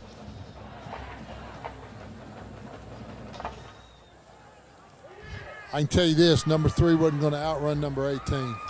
No, he wasn't, and he knew it. That was Gabriel Smith, an outside linebacker for us, and Gabriel has some speed. Donovan wasn't going to outrun him, and he just had to, Illegal man downfield had to get rid of it. Waving the flag off.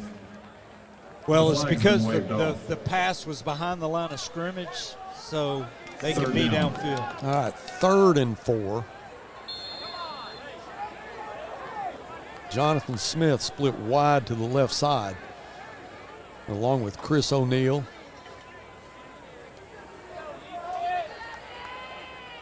Anderson into the boundary. Amalo gives it to his running back, nothing there.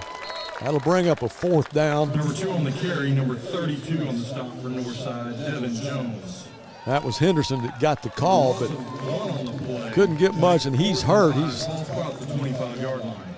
He's wanting to come out of the game. I don't know if he's hurt, if he's got an equipment failure. Well, they sent number 22 Yeah, in. Desmond Davidson back in.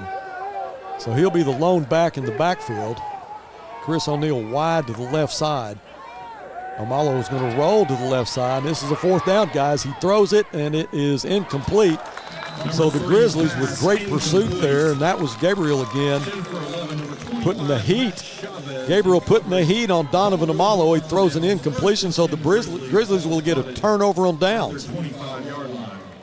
You know, pretty good after a penalty to make it 2nd and 4. We started bringing a little heat off the edge and trying to make him throw the ball before. Coach, it's affecting him. It was successful. Yeah, definitely, it's affecting him.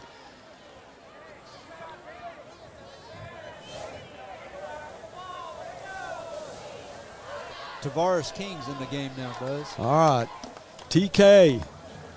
Moody fakes to the right, goes to the left, tries to find a little bit of green, but he's run out of bounds. So King, who can play H-back, he can play running back, he can be a receiver, and he's very good at all of them. He'll be split to the right side. That is the wide side of the field. They'll put Rashawn Clark in the slot next to Ezra. Cam again manned up with Trez Hammond into the boundary. McLean almost picked off. It was intended for Ezra, but that was Jacoby Wade that had a bead on it and just couldn't haul it in. 3rd down.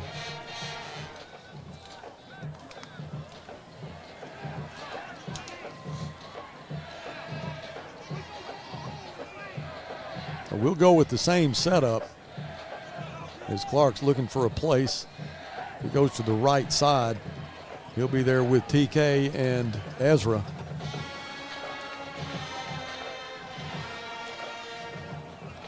McLean has to scramble, rolls left. He's going to have to get, he's tight roping it. Let's see if he stays in bounds. Now they say he went out of bounds, but man, he was doing his best to tight rope it, stay in bounds.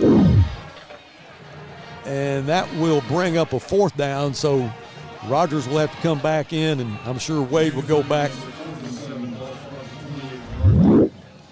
He hadn't got a hold of a good one yet. We need this right here. So the punting unit comes on the field as Rogers will be at his own 14-yard line. That's where he'll catch the snap. Wade will be on our end of the field. Now he'll back up to his own 45. Here they come, and it's blocked.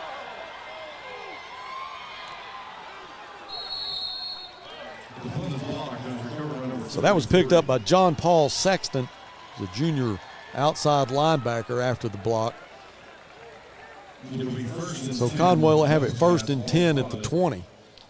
Buzz, I think there was more than one guy that came through that could have blocked that one. Yeah. There was about 3 guys. You know, one thing, you know, as a punter, and Jeff can tell you this, being a long snapper for punters, you got to have a sense of urgency every punt. So 1st and 10 at the 20.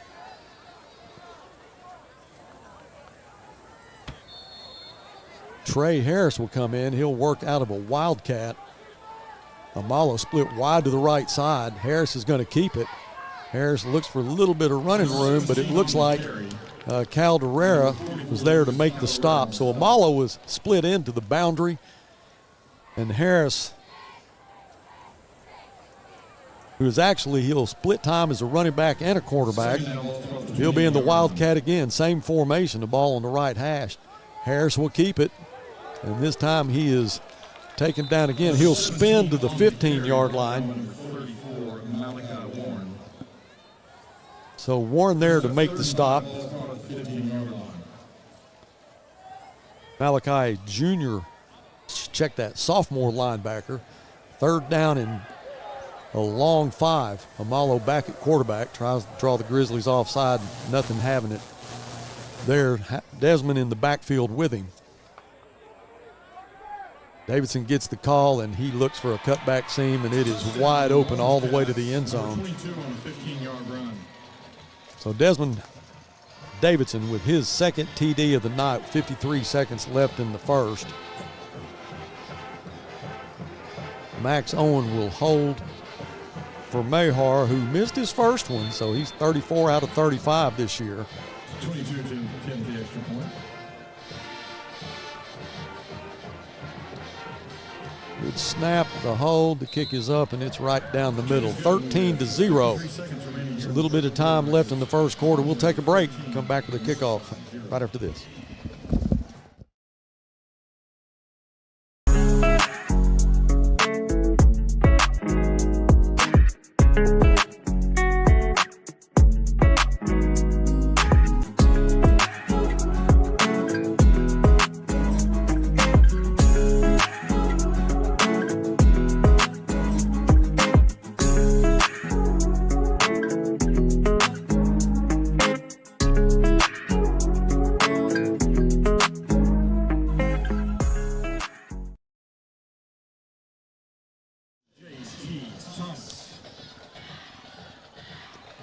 What every break we take, I got a plate full of Taliano's lasagna, peppers and onions and sausage and garlic mashed potatoes, but it's just not long enough time out. Well, I can help you out with it. It's wrong for it to sit there and let it get cold. Well, there's a lot more out there in the hall. This goes deep to Isaac. Isaac looking for a place to go. He's running into the exact same thing as Ezra was. Great coverage from the kickoff team as Isaac Guys, is down. That's what a kickoff team wants you to do. They want you to run side to side, right, thinking you're going to get there before and it's not going to happen. Yeah, we need to get us a wedge going straight ahead, get what you can get. You know, Isaac a little bit shaken up there, but he's on his own power. And we'll see if they let him go to the sideline. They will. Guys, we've played a really good first quarter. It's a shame that we get a punt block and give them an easy score because we have played a really good first quarter against the #1 team in the state. 1st and 10 for McLean Moody. TK in the slot, right side. Moody throws it quick. Cam on a little tunnel screen. Cam, boy, he gets hit hard over the 15 to the 18. And that was Marquise Stuckett. Marquise, a senior defensive end, kind of tripped up Cam. Cam, who's been fighting a foot injury all year long, is back manned up against Trez Hammond. 2nd and 2, pickup of 8, looks right side, complete. JT needs a block. He'll pick up the first down just because he has a ton of speed, and you got Ezra Phillips over there who will do whatever you ask him to do, run an interference there to get JT a first down, so the Bears will move the chains. Line of scrimmage to 25. He did a good job of drawing them, thinking that he's going to go inside, set up the blocks, and busted it outside. Playing now. That's Isaac. Will look like a face mask there, and yeah, we'll see a flag. So the Grizzlies will have a little better field position here, and it should be a face mask call. Isaac makes the catch, but when he was wrapped up, they got him by the face mask. It was easy to see from here. Personal foul face mask against Conway. Ball will be marked at the 40-yard line.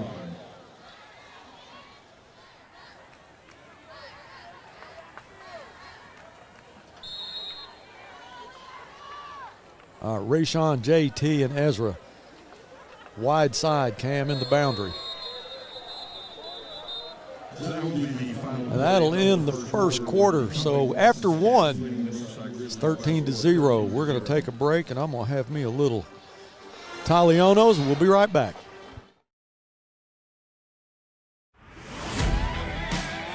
It's game day at Raising Cane's. If you want to order like a champ, forget about X's and O's. The only play you're running is chicken. So what combo are you picking? We've got tailgates of hand-battered, cooked-to-order chicken fingers and cane sauce, and jugs of freshly made tea and lemonade. This season is about to be unbeatable. Raising Cane's Chicken Fingers, one love. REP is your trusted source when it's time for you to sell your business, or if you are looking to acquire one. We offer a variety of services that help prepare your business for sale, and we also counsel and advise you every step of the way. We take pride in our experience, market knowledge, and integrity. You can be assured your business is in the right hands. Resolution Equity Partners, partnering with you now, preparing for the future.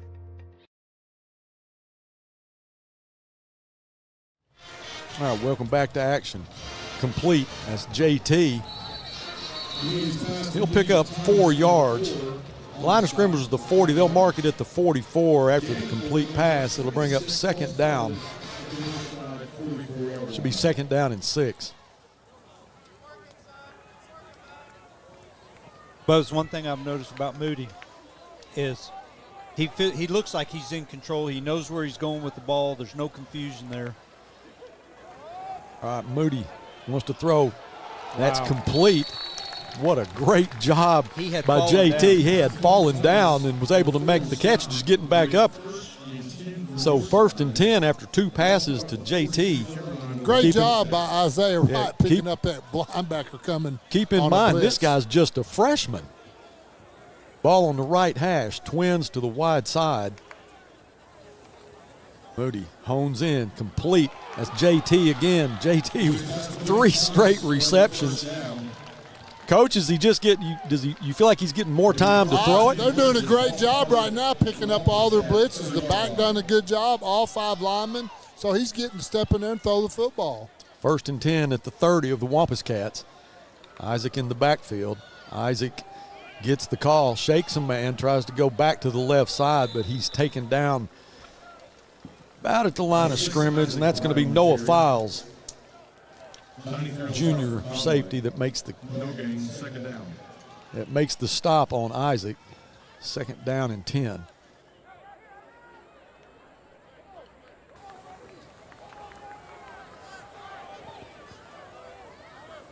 Now McLean will go empty. He has Isaac in the slot. Ball right in the center of the field. Trips to the left side. Now he's going to have to run for it. He's got some space. If he tucks it, now he's going to throw. It's in, almost intercepted.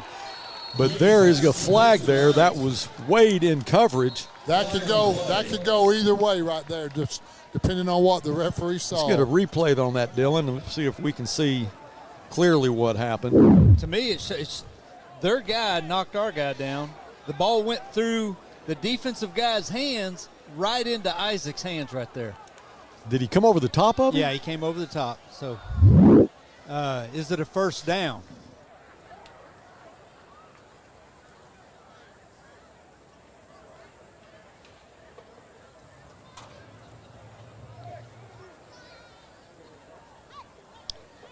I think we'll just decline it if it's defensive holding. Conway. Penalty is declined. Good call, Coach. So that'll be a 1st and 10. The 18-yard line. So the Bears in the red zone. McClain again wants to throw. Throws it across the middle. Incomplete. It was intended for Rashawn Clark. Number 2, Rashawn Clark. Incomplete. 2nd down. Noah Files, who plays safety for the Wampus Cats. Looks like he lost his footing a little bit. Might have had a shot at an INT there, but it will bring 2nd down and 10 from the 18-yard line. Nice drive here by the Grizzlies. Left side, complete. That's Clark. Clark will be close to a 1st down. Should be a 1st down. Nice patience by McClain Moody. Coach Fleur, you got a good look at that. He had the patience and the time to throw it and throws a strike. Yeah, it was pretty. Ball on the left hash. TK split wide right, throws it left side. It's complete. That's Cam. Cam taken out of bounds. So the Grizzlies on a very methodical drive here. McClain Moody just picking the defense apart. Ball inside the 5. Hands off. No, Moody keeps it. Moody cuts up. Looks to try to get to the end zone, but I think he's going to be stopped around the 2. Looked like Isaac got the handoff. Nice fake by Moody. So Letting will come in. McClain will come out. Yeah, Let's see what they do if Ezra may be in the Wildcat here. Yeah, that's what it is. All right, TK will be in. Cam split to the left side. Rashawn split wide to the right. And it is 3rd down and goal. We're going to take a timeout. And we will take a timeout with 9:12 left in the 2nd quarter. And the Bears, what a great job they have done driving this football, mostly through the air by McClain Moody, but his offensive line, Coach Little, is doing their job. Well, it's the game plan. They're not running a lot of long routes. He's getting it out pretty quick. Where that's running the key, good, isn't it? precise route. Yeah, that's the key. That's the key with this offensive line with the struggles they've had. That's the key. Quick screens. We're trying to sprinkle in the run a little bit. Yeah, we've had success on a couple plays on Moody's keys. Yeah, exactly. I'm sure we'll probably see that again sometime tonight. But this is the recipe that Northside. This drive is the recipe Northside has to use to be successful this year. All right, McClain's going to stay on the sideline, so that's going to put Ezra in the Wildcat. Cam will go wide left, Rashawn wide right. Letting in the ball game along with TK. Ezra keeps it. Ezra's hit at the line of scrimmage. Boy, he just had nowhere to go. So that's going to bring up a 4th down, and they will send in the field goal unit. That'll be Max Chavez, who hit 2 last week against Jonesboro. Perfect on his extra points also. McClain Moody will hold. Cam Massey will snap it. You feel a fake coming on? No. Nope. You got to give credit to Conway's defensive line right there. They stuffed us on that one. High snap. He gets it down. The kick is perfect right through the middle. So the Bears are on the board with 8:35 left in the 2nd after another Chavez field goal. I talked to the Chavez twins. I got to interview them in a coach's show. Man, you talk about some really cool kids. And the competition between them is amazing that they motivate each other. And I saw them in the locker room this afternoon, and Jalen said, I may get another pick tonight. I said, a pick 6? He goes, yeah, maybe. And I said, Max, you just going to keep kicking them like you have been? And he said, yeah, he would. So far we're doing what Max said. We just need Jalen to get a pick 6. Yeah. That's a special thing to be able to play with your twin. Play on the same side of the ball and experience some success on there. They both had picks and both of them starting as sophomores. So yeah, that's something. That's good.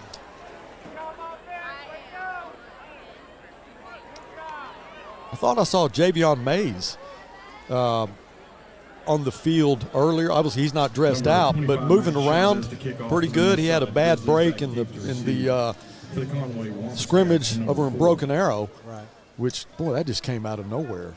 Buzz and I talked to him. He didn't even have a cast. He's not been in a cast the whole time. He's doing really well. That's good to hear. All right, Chavez has it teed up. He'll kick it deep, and that will be Chris O'Neal. Check that, Tice Carr. Tice, a junior cornerback. Number 4 on the return. Gets it back out to the 30-yard line. Number 8, Larry Arnaud on the stop.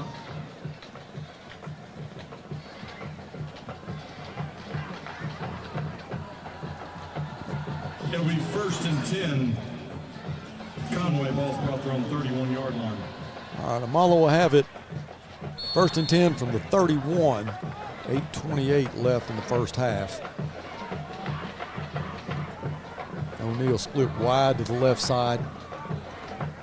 Henderson in the backfield with Amalo. Fakes to Henderson. He's going to throw it complete. That's O'Neal. He really makes a good move on Chavez to escape the tackle there all the way down to the 34-yard line. You know, that's what hurt us last week against Jonesboro. Letting a 5-yard pass turn into a big gain. The Northside 34-yard line. You know, the wind has died down a little bit. It looks like, Coach Flores, so they're supposed to be going against the wind, but it's kind of died down. Amalo throws it incomplete. There's a little bit that was of breeze, intended but for Max Owen. It's going across the field. Max Owen's not even on the depth chart. That's number 15. He's in the short side of the field. He's the holder on the extra point and field goal team, but he's playing receiver right now. Henderson gets the call. Number 2 on the carry. Finds some room off the right side over the 30. Down to the 27-yard line. Bring up a 3rd and 3. On the stop. Same play. Henderson looked like Webster had him, but Henderson escaped the grasp of our Grizzlies and gets a first down. I'll tell you what the backs do. They're very, very patient and let stuff happen in front of them. 1st and 10. Amalo throws it right side, and that is a touchdown. Touchdown, Conway. That was Jackson Anderson, senior wide receiver. Dotson was in coverage, just had better position. I think Dotson just had his back to it and just turned around a little bit too late. Well, it was a great throw. Good drive for them. Receiver knows how to, not throw his hands up too quick and all that. Dotson he was close. It's just a great throw and great catch. That extra point is good. So that makes it 20-3. 7:34 left. Dylan, let's take us to a commercial and we'll be back in 30. Consumer notice. Interest rates are at a 22-year high. To gauge the demand for lower rates, or Chevrolet of Fort Smith is holding a great percent event. 1.9% financing for 60 months on select models is in effect. New 2023 Silverado 1500, new 2023 Equinox, new 2023 Trailblazers. 1.9% financing. Plus, get over $3,000 in or extra value. Or Chevrolet of Fort Smith. You always get more at Or. Number 13, J.T. Thomas, back deep receive for Northside. All right, a block punt and a missed tackle. It's the Wampus Cats 14 of their 20 points as Mayhar will tee it up and kick it away. Got Ezra on the left side, JT in the middle, and Isaac. Isaac takes it at the 7. Isaac across the 20 to the 23, and they'll swarm him there, and that's where the Grizzlies will start. Little better field position. Boy, first 3, we can get past the 10. That's right. And we can't get in the habit of trading field goals for touchdowns. We need to take this down. We need a touchdown right here. Yeah. I'm with you, Coach.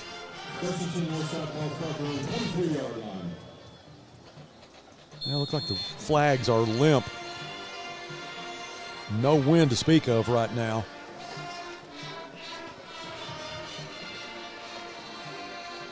Plane looks left side, little tunnel screen to Cam.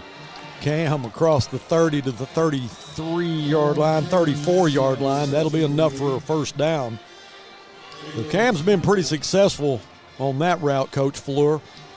Yes, they're doing a good job. Lyman getting out in front of him, getting the block. He's making a good catch, good throw. McLean, this is the best I've seen him look all year. I have to agree with you. Threw for 391 yards last week. And he looks a little better tonight. That's Ezra. Ezra on the slant. Get back to the line of scrimmage. That's actually the same play they threw to Cam over here to Ezra. We just didn't get the guy's block. No, he's doing a great job now. We're throwing stuff quick. We're not holding on to the football, which helps him. Second down and 11. Offside. May have got. Looked like the snap was a little bit late. Looked to me from here that JT went offside. It's going to be on us. Yeah, but I'm with you. I think he hesitated on the snap just a hair. I think he did.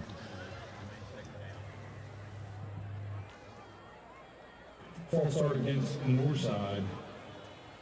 Should be 2nd and 16 now. Aaron Torres at center. You know, he had to take over the center position this year. He's been a tackle the last couple of years, but he's done a good job so far. McLean rolls right. Here comes the pressure. He throws it, and that's going to be overthrown. Should be a flag there. I know the ball was uncatchable, but he got hammered. Yeah, and that's not a rule in high school. Yeah, that was Trez Hammond that basically tackled him. Yeah, that's kind of questionable on that one. Yeah. So I had to bring up a third down in 16. Third down.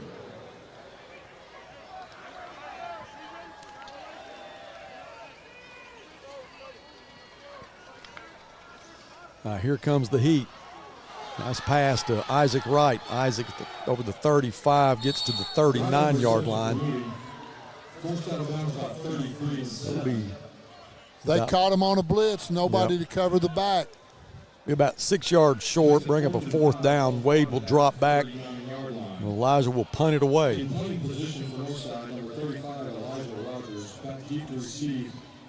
For Conway, number 5. Elijah at his own 24 has a big-time leg, guys, if he could just connect with one. Nice snap from Cam, and that one's end over end, and it will bounce. Same thing all night long. They're just like hitting sand wedges. Hit it to 34, and it bounced back to about the 35. I wish I could do that with my sand wedge. I heard you could. Because I cannot. You just got to get better greens then. Yeah, it's not you, the it's the greens greens. aren't very receptive that I No. play on. Yeah, that's what it is. Wampus Cats with a 20-3 lead, 6 minutes and 4 seconds left in the first half.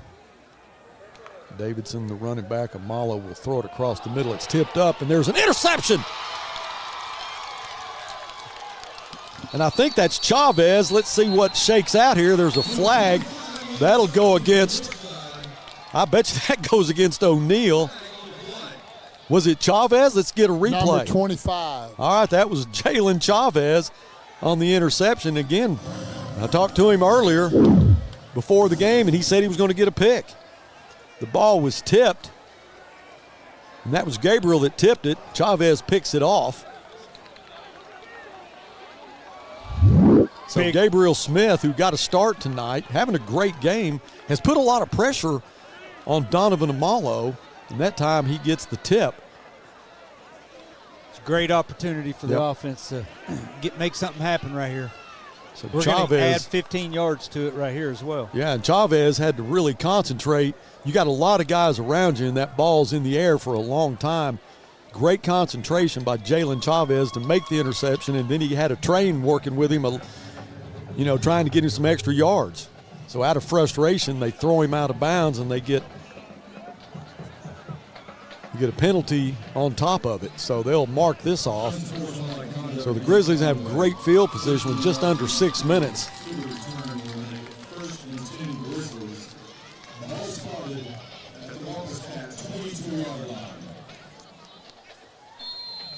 Got the middle of the field. No, they're backing up. Trips to the left side. McLean looks left. Wanted to throw that tunnel screen. Complete.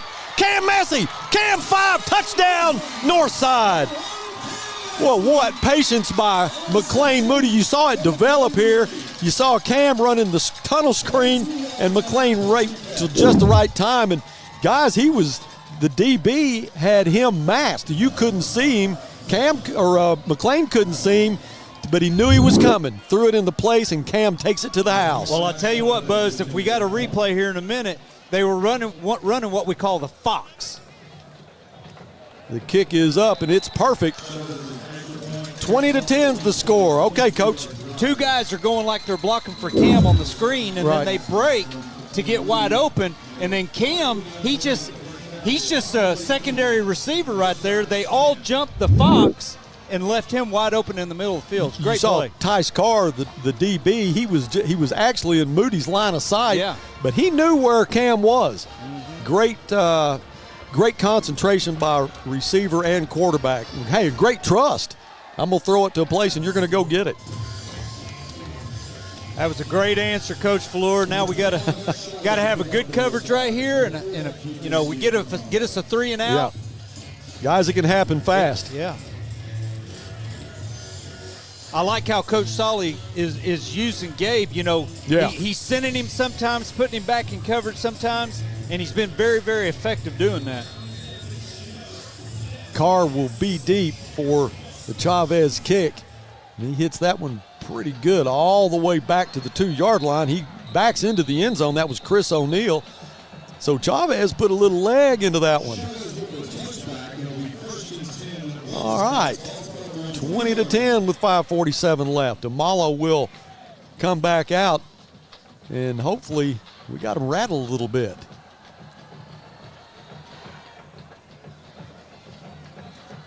So Gabriel Smith, who is having a fantastic night defensively for the Bears, twins to the left side and twins to the right.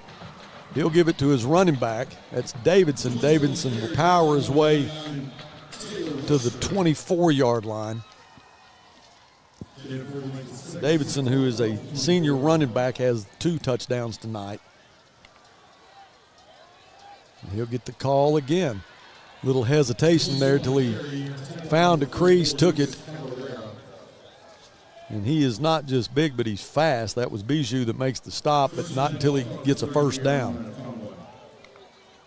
So Amalo wants to go fast, hands it to Davidson again, bounces off the first tackler, which was Webster, but he can't get away from the second one. Yeah, we had him hemmed up in the backfield, and he still came away with 5 yards there, Buzz. Yeah, that was Devin Jones made the stop. He'll give it to him again, and a shoestring tackler. He'd have been gone a long ways, and that was Lucas Calderera that makes the stop. Good job, Lucas, but he still gets a first down, and, they're wanting to speed it up. They don't even have the chain set yet. But the Bears are there. I don't know if they stopped play. Is that a live play? The chains weren't even moved. Coach, is that a live play? Is it going to be second and 10 now? Down, yeah. All right. 2nd and 10. Boy, they gave him a good spot right there, Buzz. Trips to the left side. Amalo pulls up, throws. Don't throw a flag because that was great defense. That was Abram Dotson in coverage. Intended for Jackson Anderson. Dotson did a great job there. 3rd down and 10. So Davidson still in the backfield with Amalo. Ball on the right side, tries to draw the Grizzlies off. Nothing there. So he'll reset. Amalo again wants to throw. Steps up, nothing there, and he's going to run with it. And has first down yardage and more as he'll go out of bounds at the 26-yard line. I tell you what, Buzz, looks like we're going to get a little lucky. Malachi went in there and didn't didn't wrap up, Mhm. and he kept running, and I think they got the receiver on a holding call right after that. So we kind of lucked out right there.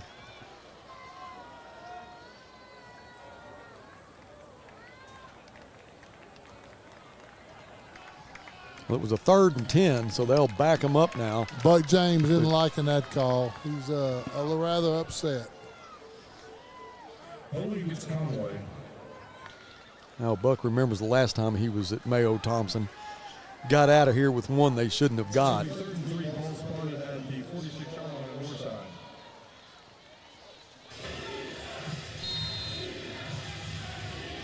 I wouldn't be surprised if Conway used 2 downs here if they needed it. I agree. 3rd and 3. Davidson again gets the call. He'll be short. He might get back to the line of scrimmage. Now, maybe I think they're going to give him 1, so that's going to bring up 4th down and 2. That was Kobe Irwin on the carry. Now Davidson comes back in. It'll be 4th down and 2. The last time they went for it on 4th down, the Grizzlies held them. So the Wampus Cats actually in a huddle here, and they'll go quick to the line of scrimmage. The referee will stop play. Got a timeout over here by our coaches. So it'll be a 4th down and 2 with a timeout. We'll take a quick timeout and come back for hopefully this Grizzly stop. Timeout Northside is their 3rd and final. Family, it's bigger than bloodlines, stronger than DNA. It's the circle we draw around the people that matter, the people we care about and care for, the folks who inspire us, guide us, root for us. Family means finding common ground, rolling up our sleeves, and making our way side by side. Armstrong Bank, strength runs in our family.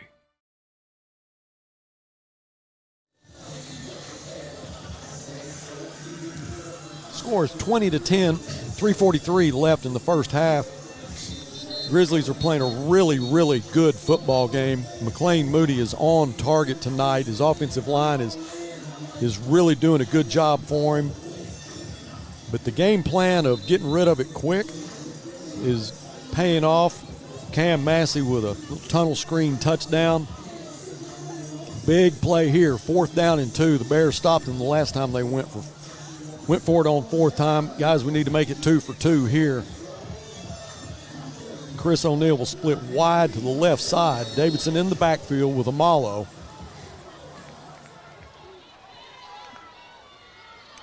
And he'll give it to Davidson. Davidson will get the first down by a half a yard, but it will move the chains.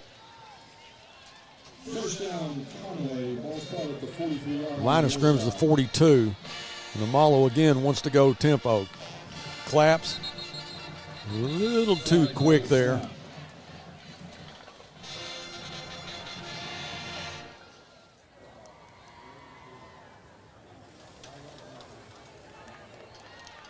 So they'll back him up 5. New line of scrimmage, the 47. First down and 15.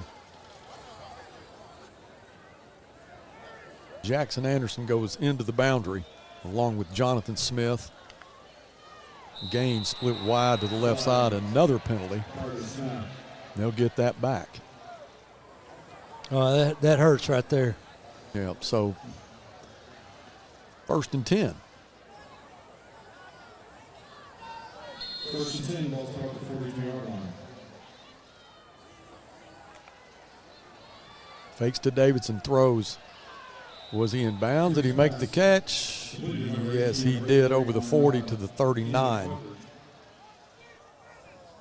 Day 3 makes it 2nd and 7, ball spotted at the Pickup of 3, so that will make it 2nd down and 7 from the 39. Stack set both sides. Gaines and O'Neal left, but he's going to look to the right side. It's complete to Jackson Anderson with a nice, incomplete. Was he out of bounds? I guess that's the only thing they could have, because he caught the ball, so he caught the ball. It looked like he had a foot in bounds. Incomplete, 3rd down and 7 from the 39.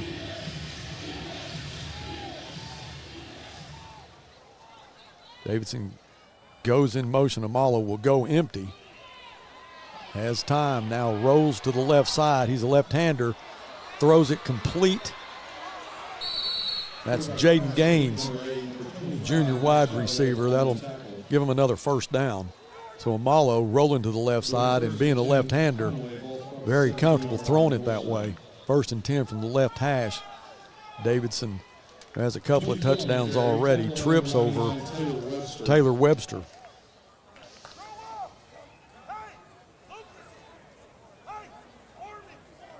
Gain of 3 makes it 2nd and 7, ball spot at the 14-yard line. 2nd down and 7. The line of scrimmage is the 14. Again, Davidson gets the call.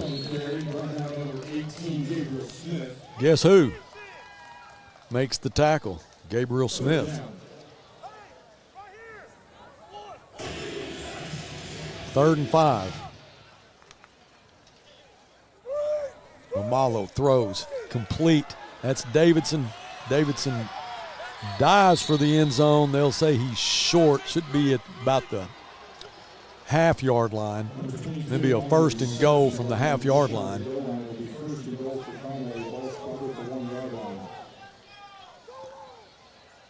Amalo again looked like he was wanting to go quick. He'll back off of it now. 1st and goal.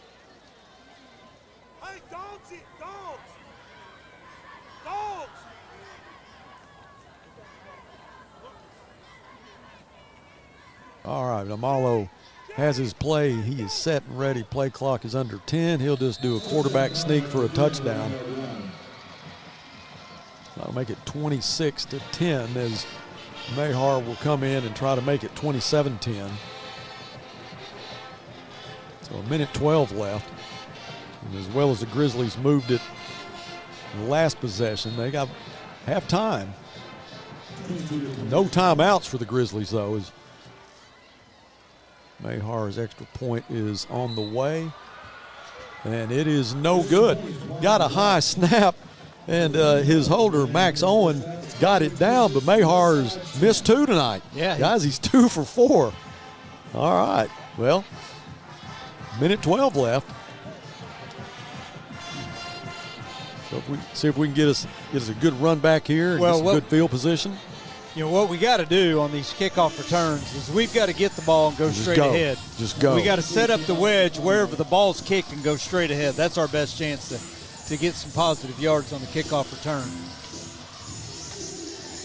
Ezra, JT, and Isaac again will drop deep. JT will be in the center. Isaac on his right and Ezra on his left.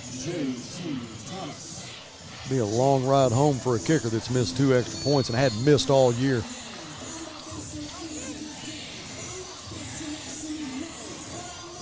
Yeah, it's, you know, kickers. They're weird. They're a different breed. They're kind of mental at times.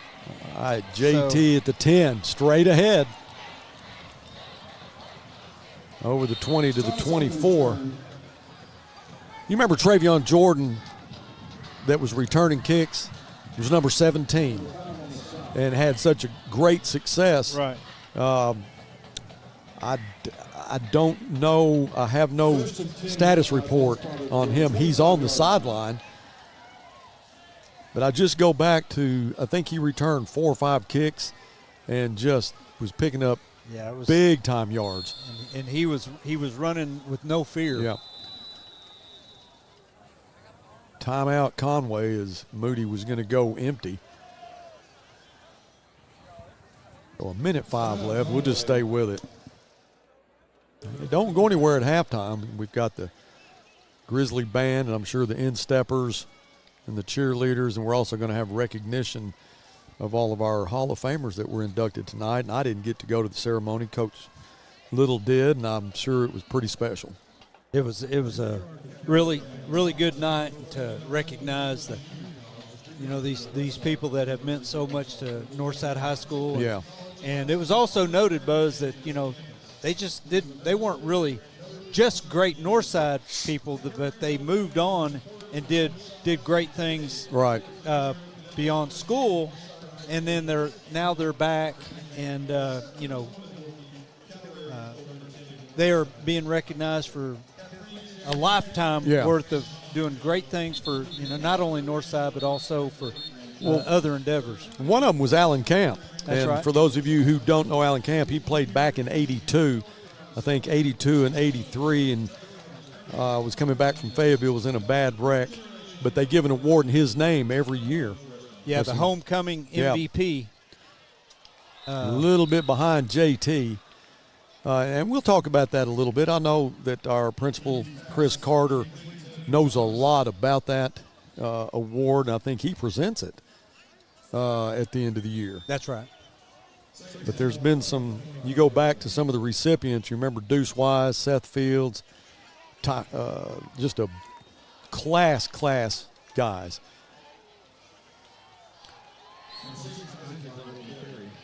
Isaac, I don't know. Yeah, he'll get back to the line of scrimmage. So no timeouts. We're under a minute. I think Conway called another timeout. They did call a timeout, yeah. We have no timeouts left. 53 seconds left.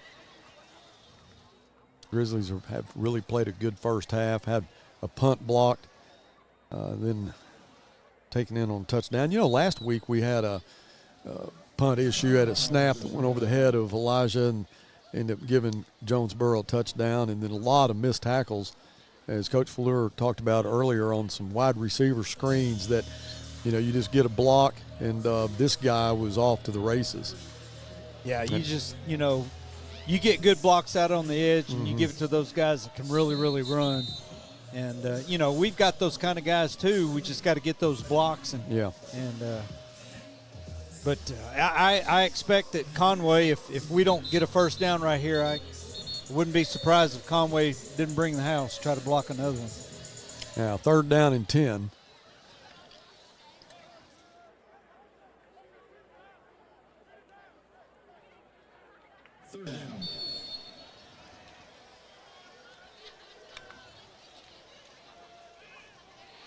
Well, Isaac picked it up. I think that would have been a fumble. It looked like they caught it as he was going to try to pass it, and Isaac heads up, picked it up.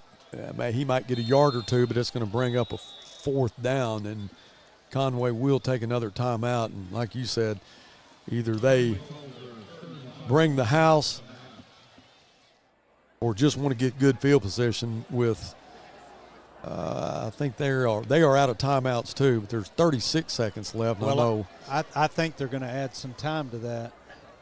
They called timeout, I think, with about 41 seconds left. I'm not really for sure, but I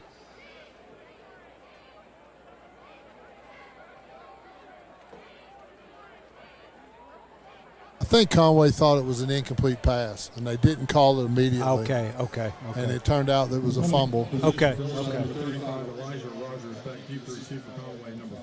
Now they got all 10 up here. Here they come. And Wade again deep at his own 45. Good snap, little sense of urgency. Gets it away over the 50, and it'll take a semi-Grizzly bounce and go out of bounds at the 43. So that's where Amalo will have 27 seconds to try to get more points on the board. So if the Bears can get out of here down 26-10, I would say job pretty well done, guys, in the first half. I agree. We still got 27 seconds of work to do here.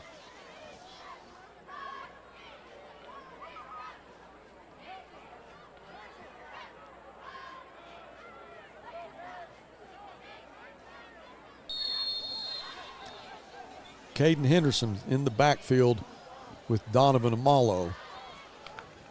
Davidson on the bench. Amalo steps up, throws, complete and out of bounds. That was Jonathan Smith on the reception. So Amalo, who has tons of capability as far as getting it down the field with no timeouts. We saw a lot of that 2 years ago. 2nd down and 4. Amalo again has time to kind of pick out a receiver. It's complete, in and out of the hands. That is incomplete. Now both referees 20 yards away saw that. That's the right call, too. Yeah. He did drop it. Yeah, he dropped it. 44 in coverage for Northside. 16 seconds left. Now they're going to bring Ezra Phillips in for a little insurance here, as Warren will come out. Ezra will just play center field.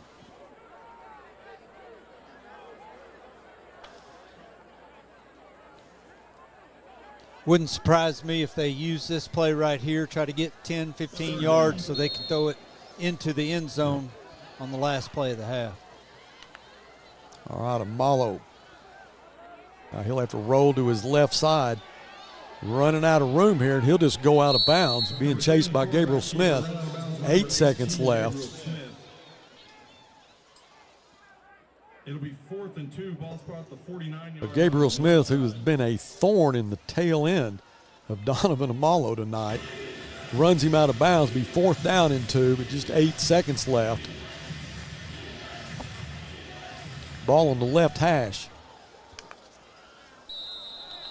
And they'll draw the Grizzlies offside. That'll give them a first, but still just 8 seconds left. Did any of you guys watch that game last night with Houston and West Virginia? I did not. No. They scored on the last play of the game, 1 second Hail Mary to win the game. Which team? Line of scrimmage is the 44. Houston. Malo again throws it complete and out of bounds. That's Jaden Gaines. 5 seconds left. Force out of bounds number 25, Max Chavez. It'll be 1st and 10. Ball spot at the 34-yard line. Pickup of 10. Line of scrimmage of 34 now. Gaines into the boundary. Malo all day to throw, just heaves it, and the ball's in the air and incomplete. No flags, and that will end the first half. So the Bears will have to kick it away, but they're just down 26-10. We'll talk about it, and Jeff will probably have some stats for us here in a few minutes. We're just going to take a quick break and come back for some entertainment, some staffs, and some Hall of Fame recognition. Do not go anywhere. Whether it's record temperatures or below freezing, Ted's is here to keep you comfortable all year long. We've been in business for over 55 years, and we love serving our community. Call today and schedule your seasonal checkup so you're always prepared for what's around the corner. Ted's Air Conditioning and Heating, always ready to help. Tell us you saw Duke and save 10%.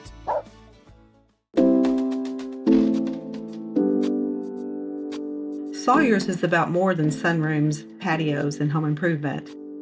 For over 30 years, we've been about people, about our community, about you. We make quality products affordable so you can focus on making memories with those who matter most. We bring our passion for great craftsmanship and take pride in the work we do so you can count on it lasting a lifetime. Give us a call today and see the difference we can make for you.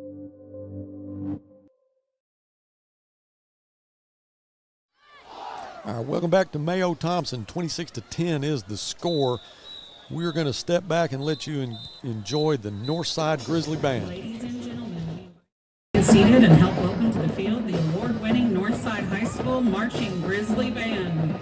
The 200-member strong Grizzly Band is led onto the field by senior drum majors Tashanti Holden, Sarai Duran, sophomore drum majors Katie Chavarria, and Andre Melendez. Playing for at least 5 United States presidents, our band's legacy dates back 100 more years to the original high school band of Fort Smith, Arkansas.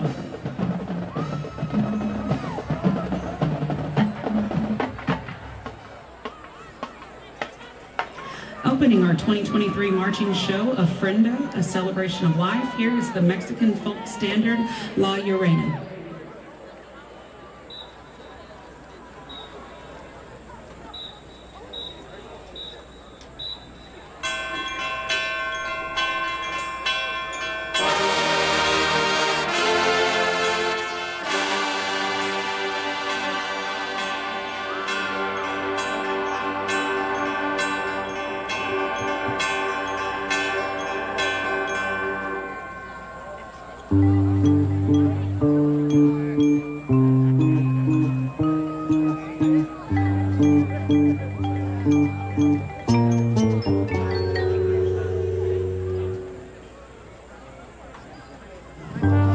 Please give it up for our Troubadour Trio, bassist Jessica Domingo, and guitarist Landon Christenberry and Alex Resendez, and Maura Boyd on our color guard.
Featuring mellophone soloist Oliver Durham and dance soloist Addie Acevedo from the 2017 Disney Pixar movie Coco, here is the beautiful ballad Remember Me.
Originally an orchestral piece by Mexican composer Arturo Marquez, and featuring Zane Humphrey on trumpet, Gabriel Araburo on alto saxophone, and Mariela Martinez on flag, we close tonight with Dan's On number 2.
There they are, ladies and gentlemen, your 2023 Northside Marching Grizzly Band.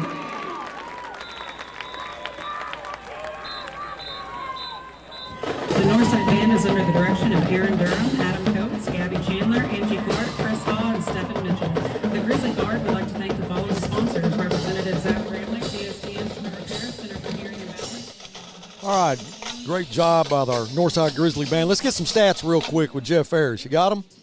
Yeah, if he'll pull them up, there should be on there. There they are. Kind of hate to read those out loud because I'm assuming that most, if not all, of our viewers can read.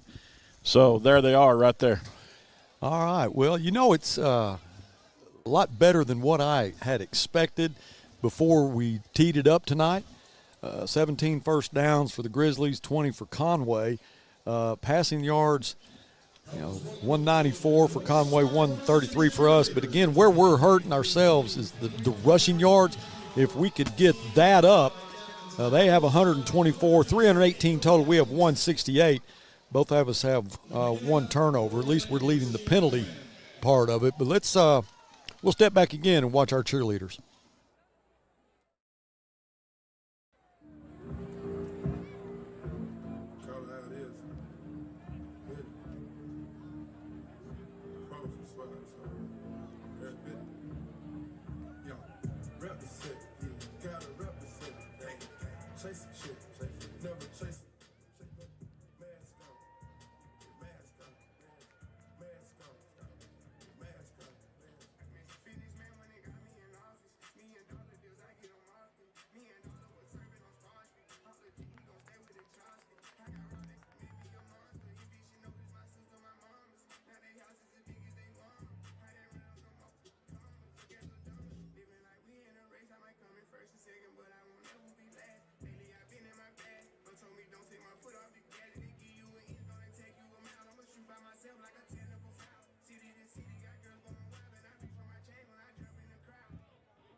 Ladies and gentlemen, please welcome the 2023-2024 Northside Insteppers. The Insteppers are being led by Captain Destiny Boyette and Junior Lieutenants Gabby Linsing and Melanie Rivera.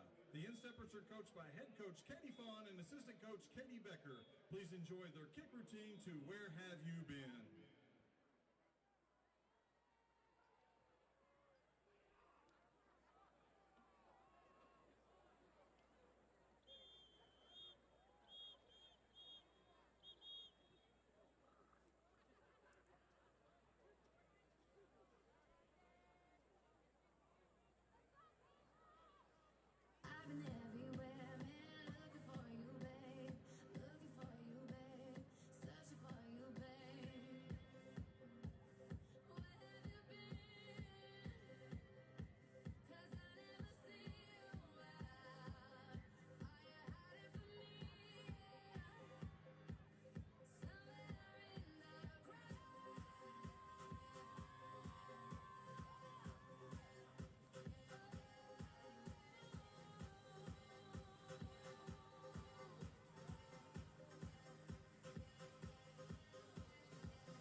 Welcome back to Mayo Thompson. Great performance by our Grizzly band, our cheerleaders, and the insteppers. And now we're going to have a recognition of all of our Hall of Fame inductees, which they actually had the ceremony in the cafeteria before the game, but now they're going to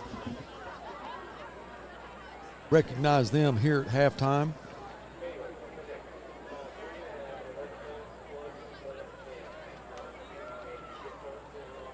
You know, I consider my crew Hall of Famers, but we actually got one that's legal now, a legal Hall of Famer.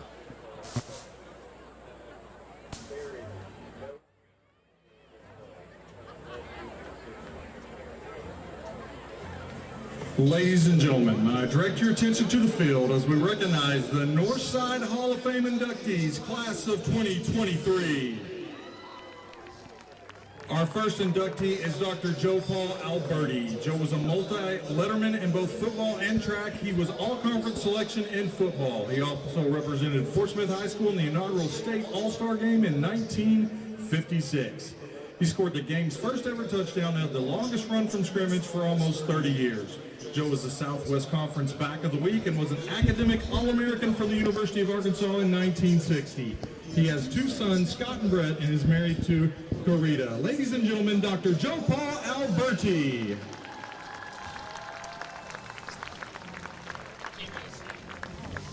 Our next inductee is Ellis L. Bishop. Ellis was born November 3rd, 1949 to the union of Paul E. Bishop and Joyce A. Padden in Fort Smith. He attended Howard and Kimmons and played football under Coach Bill Stansel. Ellis ran the 100 hurdles and ran cross country for Coach Jim Rowland. After graduation in 1969, he attended West Stark and Carl Albert before enlisting in the United States Air Force, where he served as an MP. After Ellis was honorably discharged, he returned to Fort Smith, met and married Anna Idalia Watson in 1976.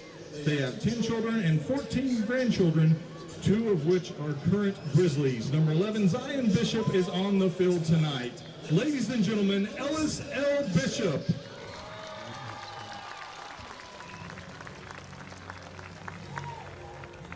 Our next inductee is Alan B. Camp.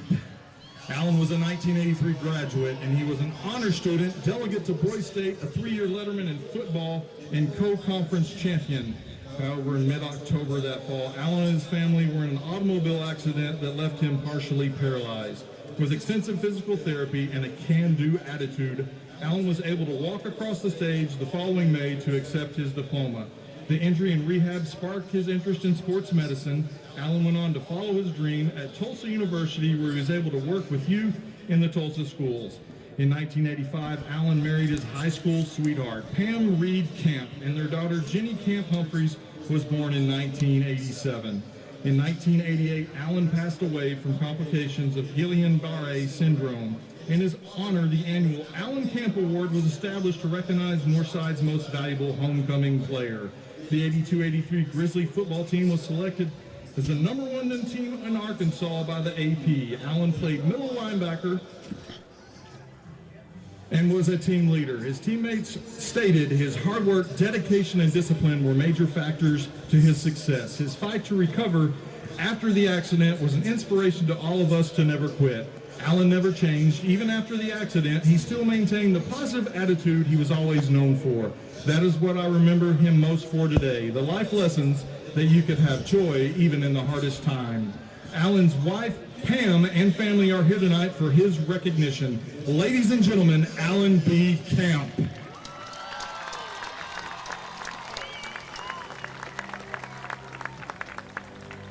Our next inductee is Coach Mike Fuller.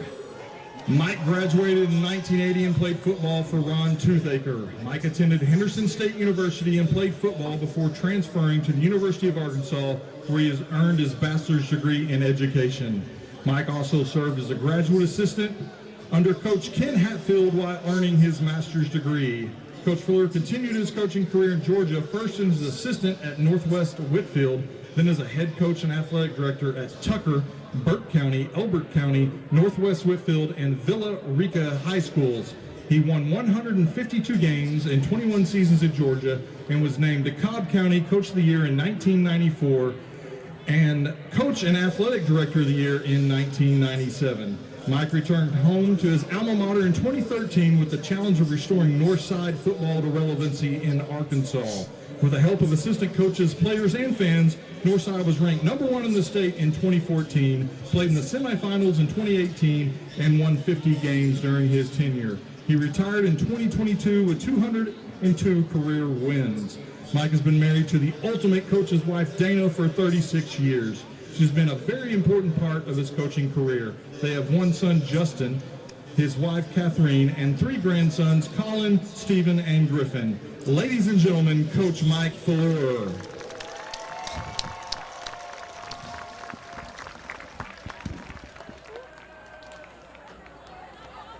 Our next inductee is David Guerin. David was born and raised in Fort Smith, attending Ballman, Ramsey, and Darby before graduating in 1968. David went out for football his junior year at tight end and linebacker. During his senior year, the undefeated Grizzlies were state champions. David was named All-Conference, All-State, Super Team, and Outstanding Lineman. Beside athletics, David excelled in the classroom with all A's and graduated 3rd in his class. Additionally, David was captain of the Fellowship of Christian Athletes. David went on to play for the University of Oklahoma, where he played in the Game of the Century, OU versus Nebraska in 1971, and the 1972 Sugar Bowl. OU finished ranked #2 in the nation. David actively participated in FCA and later finished with a Bachelor of Science in Math. David had a successful career in Silicon Valley as a software engineer, designer, and developer in the field of business analytics, data analytics, and data science, serving clients around the globe. David has one son, Joshua, who is a successful mortgage broker in Northern California. Ladies and gentlemen, David Guerin.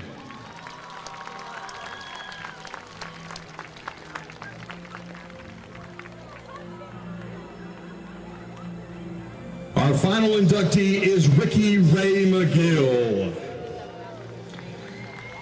Ricky was born March 13th, 1950, and has demonstrated what dedicating his life to community involvement looks like, and hopes his children will continue his legacy. Ricky chose to attend Northside High School in 1967 after integrating from Lincoln High School. Ricky played football and basketball. Ricky won a state championship in basketball and led the football team to an undefeated 11-0 record and a state championship. Ricky was nicknamed Doodlebug by Coach Charles Presley. Ricky led the team in tackles and was feared by opposing teams. Ricky excelled in the classroom and graduated with honors. Ricky attended Henderson State College, where he continued to excel as a student athlete and develop his leadership skills as a 3-time letterman and team captain. Ricky earned his Bachelor of Science in Education in 1975. In 1974, Ricky and his teammates won the AIC and were ranked 6th in the nation for small schools. Their outstanding defense resulted in 7 shutouts that season.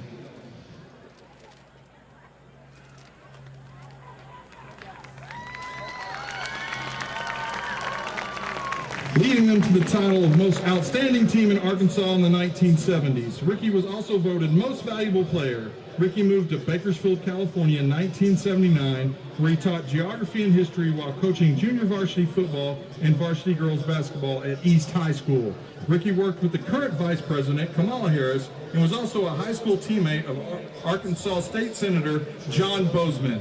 His family is here tonight to receive this recognition. Ladies and gentlemen, Ricky Ray McGill.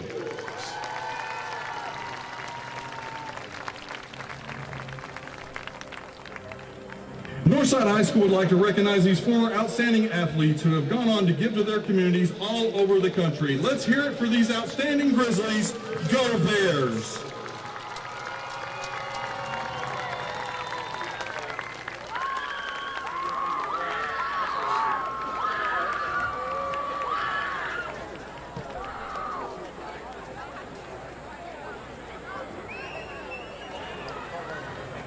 Congratulations to all of our inductees. What an honor it is to be part of the Grizzly Hall of Fame, and each one of them deserving in so many different ways.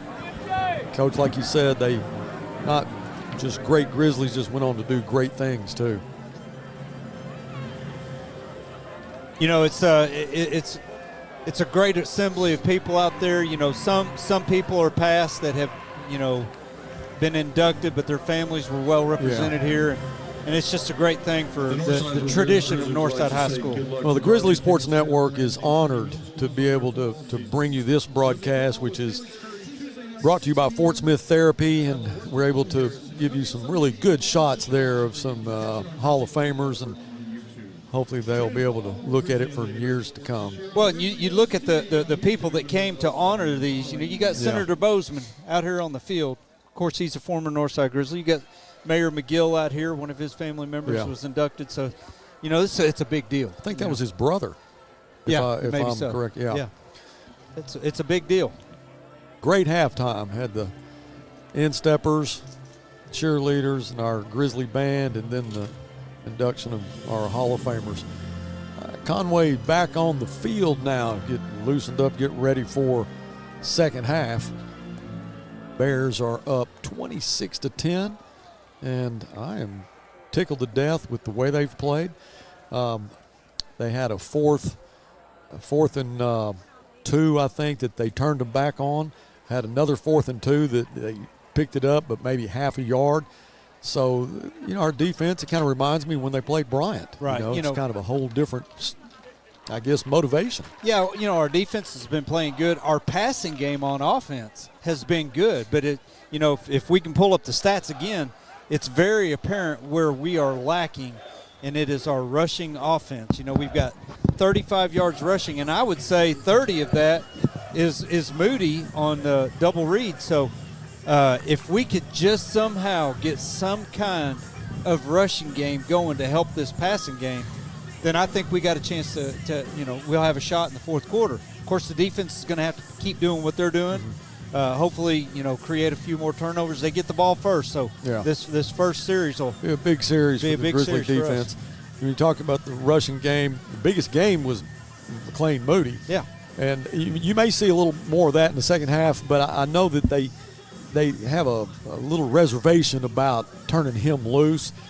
McLean is going to, if he has a busted play, he can a lot of times turn it into big yards just because of his field vision and his speed.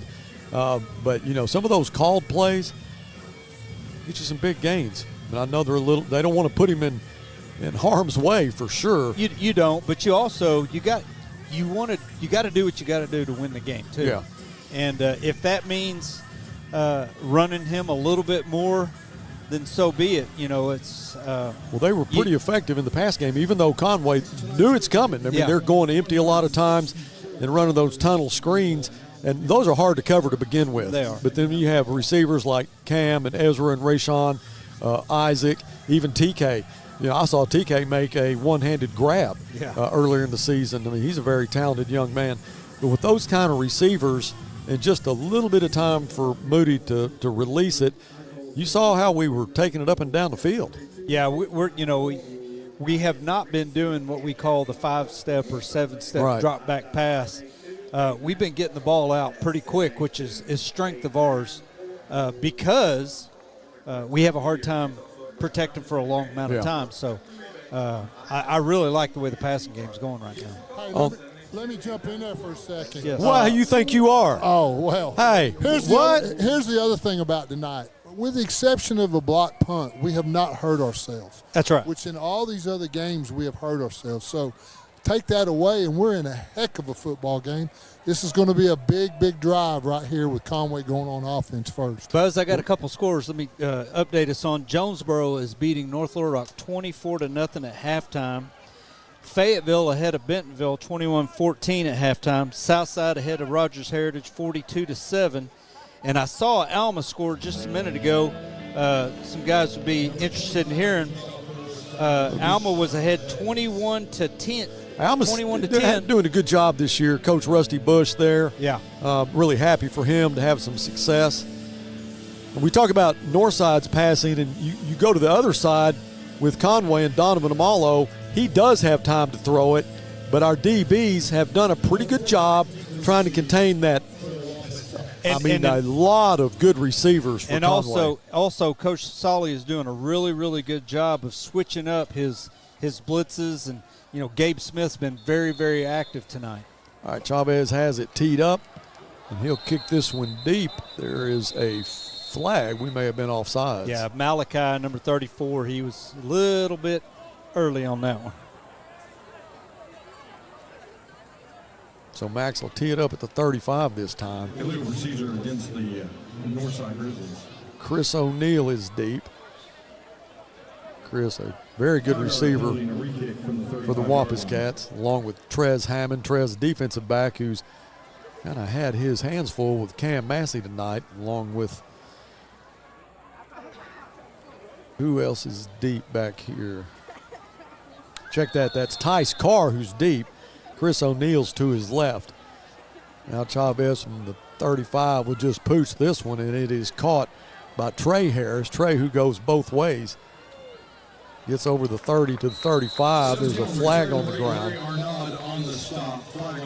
after Arnaud makes the stop.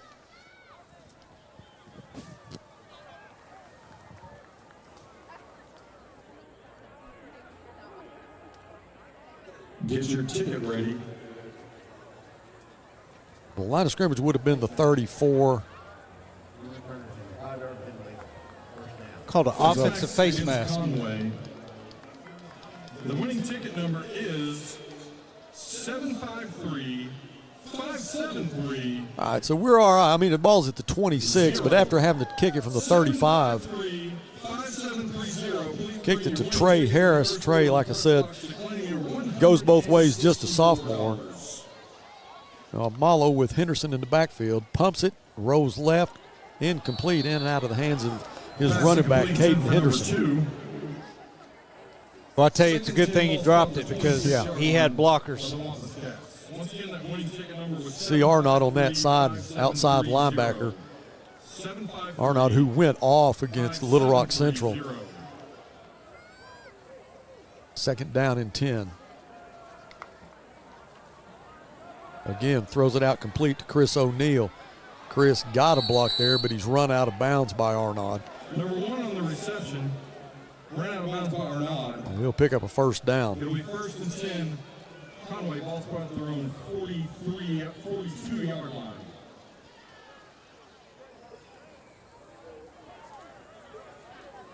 Gains into the boundary. He'll look to the other side, though, complete. That's Jackson Anderson, and he is off to the races, pushed out of bounds by Warren. That's exactly what Jonesboro did to us, and it sounds like they're doing it to North Little Rock tonight. And we'll have to travel to North Little Rock next week.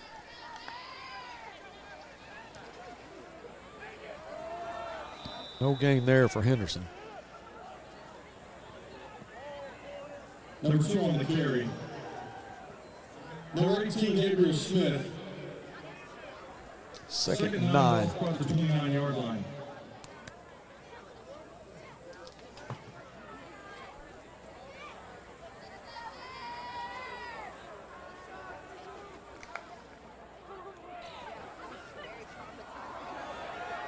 Number 2 on the carry, number 18. Henderson gets the call, and there's down at the 25, but there's a flag. Afraid it might be a face mask, Buzz.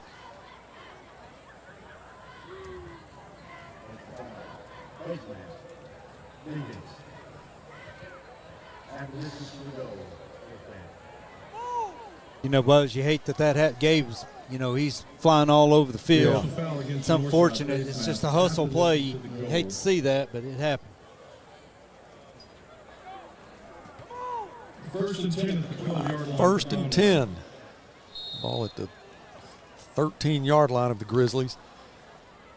Malo hands it off to Davidson. Davidson, who has 2 touchdowns in the first half, down to the 5. Number 22 on the carry. Congratulations to Dr. Chris Stice on being tonight's 50-50 winner. Davidson gets the call again, and he'll drive into the end zone, and yes, it is a touchdown.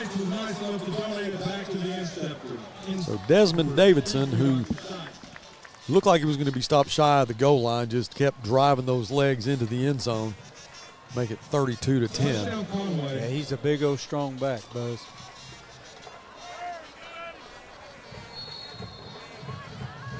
So Major Mahar, who has missed 2 extra points already tonight, Puts this one up, and he just punches that one through. 33-10. Just started the third quarter. We'll take a break and come back with a kickoff. We'll be right back.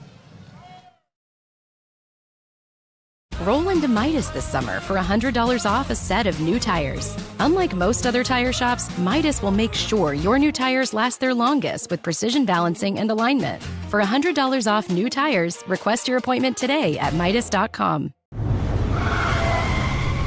Brake with confidence. Thanks to the Midas Golden Guarantee.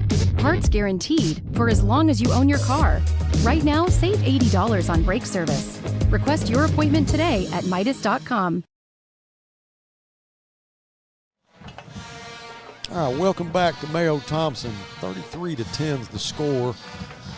Michael Beaumont, Fort Smith Athletic Director, has made his way into the press box, and I don't know if you passed up all the Talianos as you came in. Well, I know you're looking around at what I had, but that's mine. You can go get yours. You know, what kind of family is that that's been a long-standing community member to do that for us tonight? Isaac Wright looking for a seam. Again, tries to go to the edge, works his way back, flag on the ground. Across the 25 to the 27, but flag was dropped at the 21.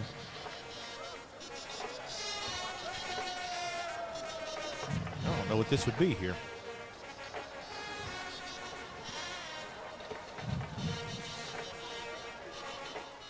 We'll await the referee's decision here after the flag was dropped. Isaac, who caught it on the right side of the field, got to the center of the field, turned around and came back. It's never too late to join the Booster Club to help support all Northside athletics.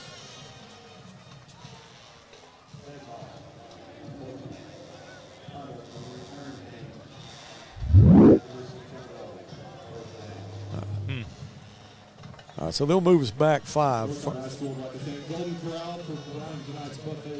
No, check that. Half the distance. Yeah. Now, I didn't get the call. And I know Coach Curry's now trying to find out what the deal is, but the line of scrimmage will be the 14. Unsportsmanlike conduct. I'm not sure who it was on. All right, Coach Fleur down there on the field, as good a position as you can be in to find out. McLean throws it complete from here to Ezra. So Ezra will pick up a couple. Second down and 7. Or a long 6.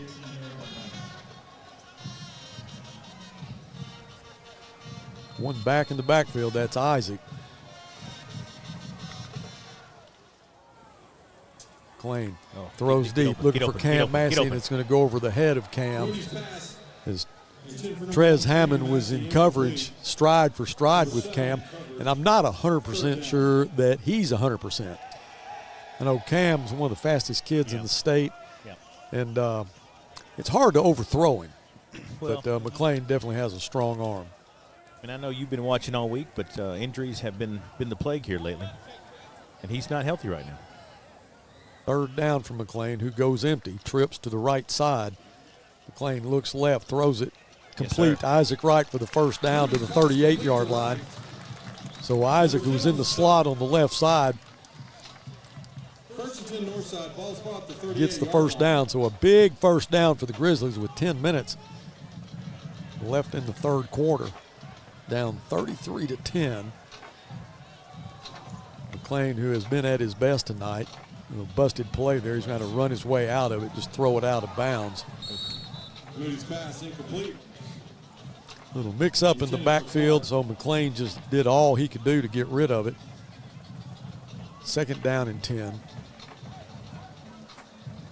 The Bill Stansel Memorial Press Box would like to thank Talianos for providing the food tonight.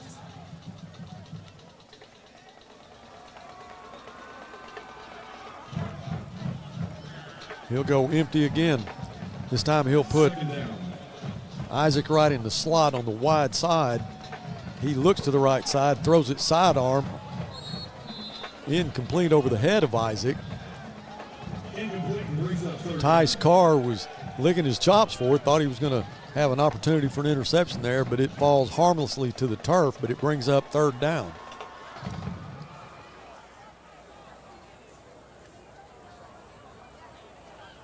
So 3rd down and 10.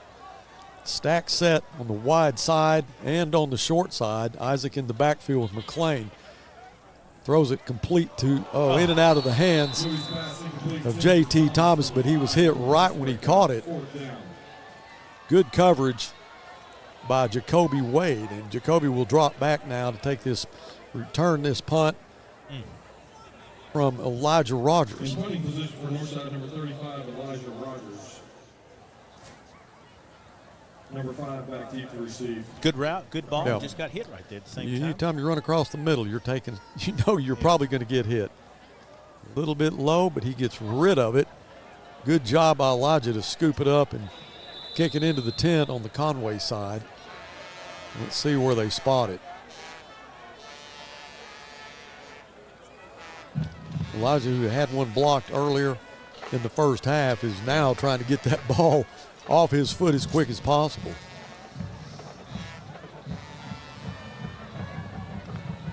What a great spot for Conway. The ball actually hit the tent on the Conway sideline at about the 35-yard line, and they're going to have it at the 46, 47. 1st and 10 for Amalo. Davidson will be the running back. Kyler Smith checks in. He'll go into the slot on the left side. Davidson gets the call, and Gabriel Smith took him out. Good job from Gabriel Smith. He's got to start tonight, guys, and he is just getting the most out of it. Loss of a yard, 2nd down and 11.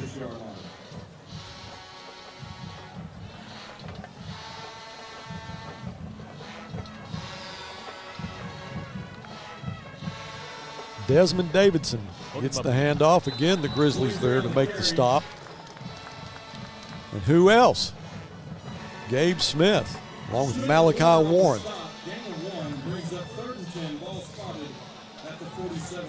So he'll get back to the line of scrimmage. 3rd down and 10 for Donovan Amalo. He'll send Davidson to the right side, go empty, pulls up. Now he'll be flushed out of the pocket, rolls to the left side, flag on the ground. That's probably going to be a holding. Great catch there. Wow. Great throw and great catch. That was Jaden Gaines that would be a 1st down, but there's a flag. I'm pretty sure that one's going to come back. Yes, sir. But unbelievable patience by quarterback and receiver. All for nothing. What a catch, though, right there, boss. That was a nice catch.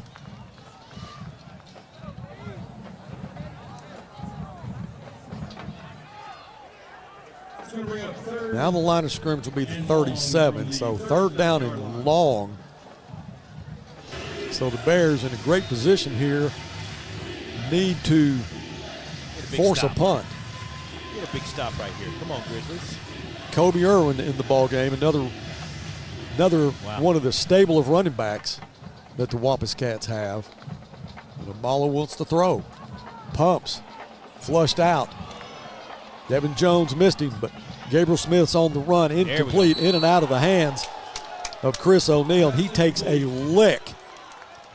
I mean a lick from Chavez. And he'll get up and shake it off, but that's going to bring up a 4th down and 22. I had to adjust my headset. That hurt up here. Nice. Hey, all legal.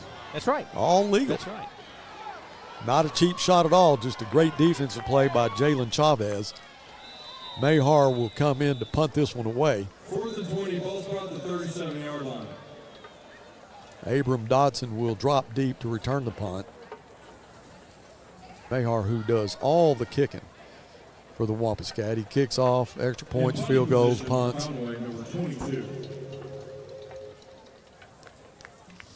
Sideline warning. Austin Watkins, the senior, will be the long snapper.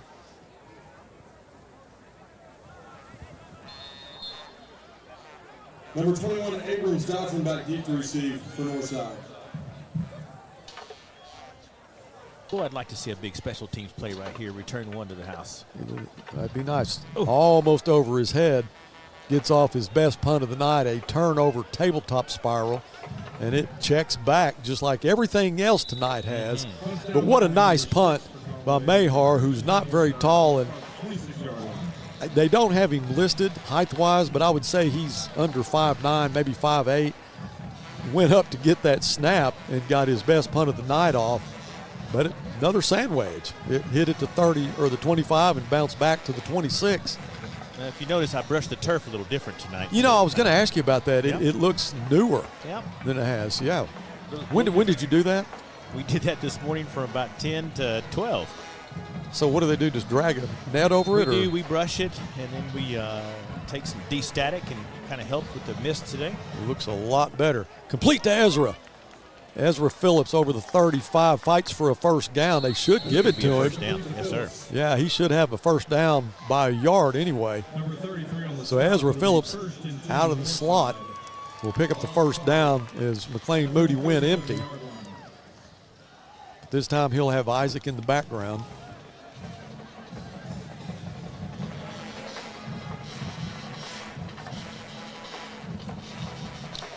Isaac gets the call. Maybe pick up a yard. Okay. He'll get a couple. Second down and 8.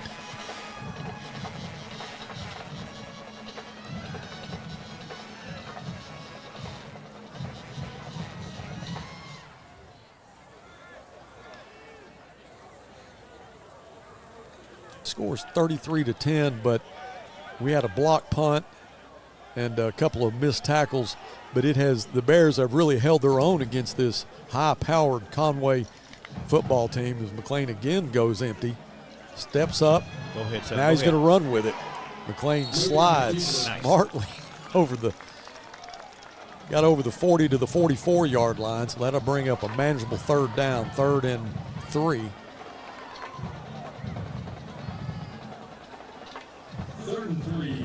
Moody with a little limp. McLean is a little tender on his right foot. Yep.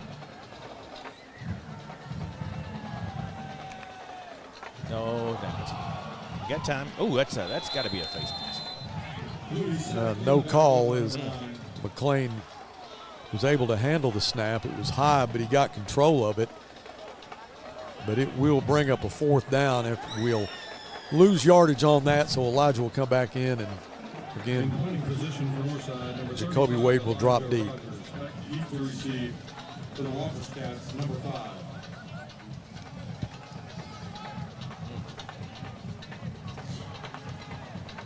Conway is lined up off sides right there. There's a nice punt, and it'll go sir. over the head of Wade, Yes, and this time it hits at the 20, bounces There we straight go. up. Now it'll get a little bit of a Grizzly roll. So both punters on their last kick improved what they've done tonight. Both of them with some tabletop spirals there. Wampus Cats will have it at the 18-yard line. You brought up a good point earlier. You know what we have seen from Conway all season. I thought the Grizzlies did a good job preparing Yeah. for what they knew was going to be coming, especially with a lot of kids that hadn't been out there all week.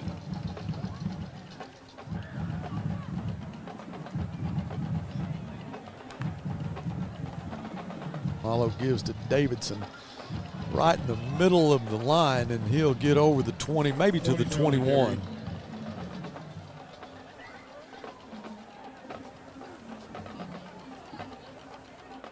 And who gets up from the bottom of the pile is Gabriel Smith.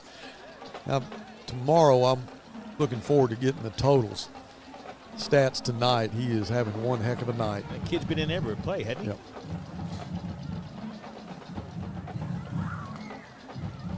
Quick pitch, left side. There we go. Boy, and he is taken down. And guys, this has been one heck of a game for that young man. We'll get a replay there, and you watch Gabe Smith just hammering.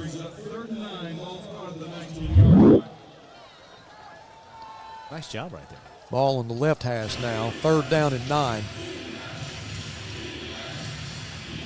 Heath Owen, who's playing H-back, he'll check out. Chris O'Neal in the slot. Marlowe looks his way. Now he throws it complete to Jaden Gaines. So a 3rd and long will turn into a 1st and 10. So he was looking for Chris O'Neal and turned back and hit Jaden Gaines for a 1st down. Pumps. Little screen. 23 on the reception. And that was Kobe Irwin. Go ahead and throw the flag. Just throw it.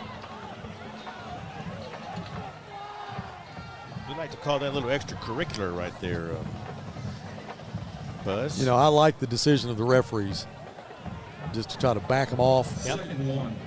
No flags. 2nd down and 1. Nice. Malachi Warren on the stop.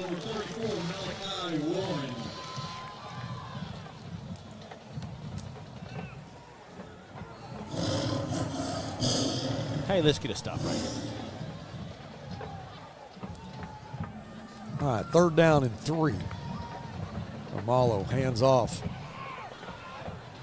Enough for the 1st down over the 45. That was Trey Harris on the carry. Gets him another 1st down. On the line of scrimmage at the 45 for the Wampus Cats.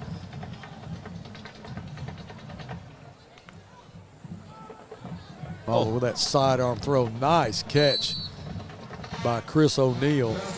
O'Neal's pretty impressive, but Coach Fleur brought up earlier the similarities with Donovan Amalo and Patrick Mahomes, the way he can throw off the hip, he can throw in a conventional form. He just got a lot of talent. He really does. I watched him make some throws tonight. He wasn't even looking in that direction. He's throwing sidearms and finding open kids. Hand off to Harris and Arnaud, who now they're going to throw the flag. Yeah, just make a play. He made the play and then wanted to emphasize. Coach Solly is explaining the do's and the don'ts there. I think that's what he was doing right there. Yeah, so that'll get him another 1st down.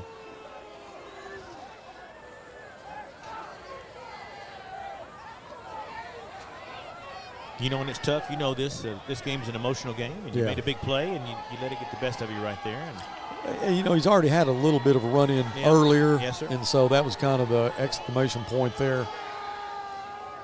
15 yards added on. Be at the 34-yard line now. So Harris still in the background, or backfield. They have so many running backs. Between Davidson, Owen, Harris, fakes to Harris, throws it, complete. That's Jackson Anderson. Jackson, he'll be drugged down by Dodson. And it'll be another 1st down.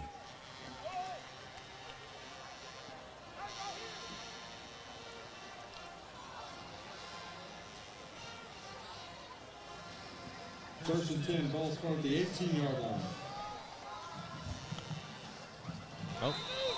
We should back him up 5. Flag before the play.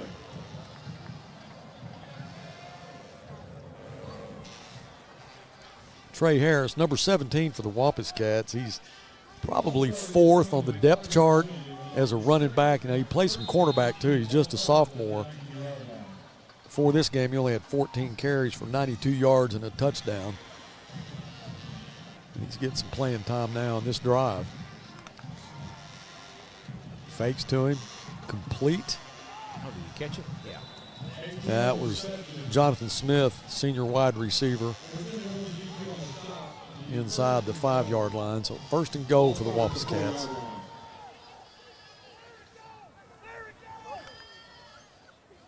He gives it to Harris. Harris, nice stop off the right side. Will not get into the end zone. Gabriel Smith is there along with Lucas Calderera. On the stop. 2nd and goal from the 2. 2:33 left in the 3rd. 2nd and goal. Jaden Gaines will go to the sideline. Jackson Anderson split wide to the left side. Davidson in the ball game, and Amalo's going to keep it and go into the end zone untouched. Everybody's keying on Davidson when he came back in the ball game, and Amalo with a great fake there. He'll take it into the end zone for his second touchdown tonight. That'll make it 39.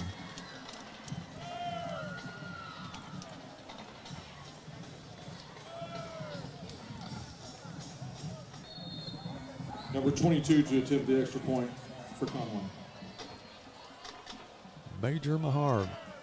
Low snap. Did he make that or did he miss it? Yeah, he made it. Wow. Yeah, that was a low snap, and the holder missed the tee with it, picked it up, and Mahar one-stepped it and made it. He struggled tonight. Coach, we were talking earlier, this kicker they had was 34 for 34 extra points and 4 for 4 field goals coming in. He missed his first one, made his next one, then missed the next one after that, and then I know he's a little shaken up. But he made that one. All right, scores 40-10. 2:12 left in the third. Very impressive Hall of Fame recognition at halftime, and I didn't get to go to the ceremony in the cafeteria before the game, but so proud of all of our inductees, and it's just an awesome presentation for them, Coach. Thanks for being out there. I'm not from Fort Smith, and so I get a chance to learn a lot of things and have had that opportunity many times in my short tenure here. I hate that Miss Sherry wasn't here. Yeah. I'll get up in there. JT. You've yet to see the amount of speed that he has. You've seen glimpses of it in short bursts. I'd sure love to see him get in some open field. They've tried him on a few jet sweeps, and he just has not been able to get to an edge or so much penetration. But he's just a freshman. We're going to see him for a long time now.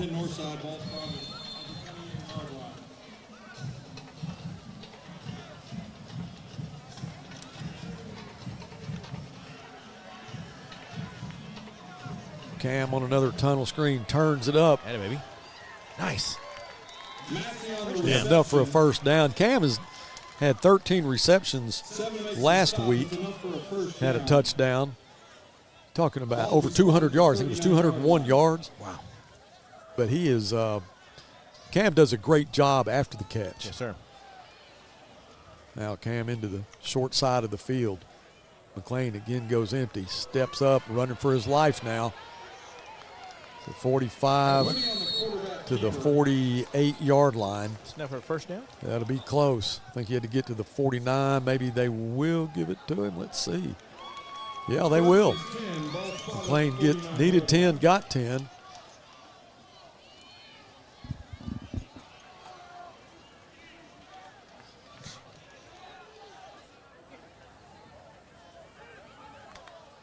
Oh, there we go. All right, McLean, the first time it doesn't work, try it again.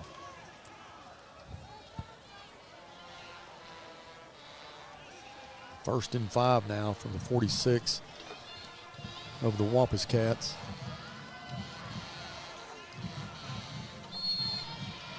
First and 5, ball card from the 46-yard line.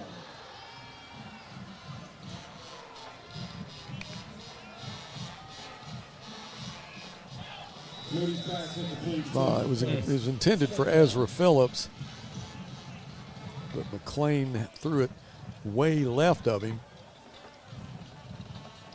Incomplete, second down and 5. He watches JT Thomas, number 13, that's into the short side of the field. This young man gets better every game. You don't want to play freshmen if you don't have to, because they can't go back, but really had no choice, and this young man has just gotten better every game. Cam on another tunnel screen, turns it up, and he'll pick up a few yards. That'll make it 3rd and 2. And that's a hard thing, but it's a good thing. We're going to get to watch all of these kids kind of grow up and over the next few years, and they'll all be playing for a long time. Ball spot at the 44-yard line.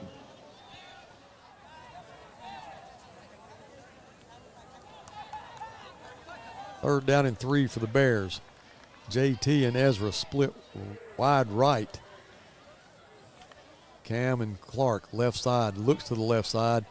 Cam goes up, makes the catch for a first down. McLean Moody has really put on an exhibition tonight, throwing pinpoint passes. Last week against Jonesboro, he threw a couple to Cam that, you think Cam's got a 35, 36-inch vertical jump. It looked like he was going 40-plus to get some of those, and it was amazing. And then stay in bounds. He was doing them right at the boundary.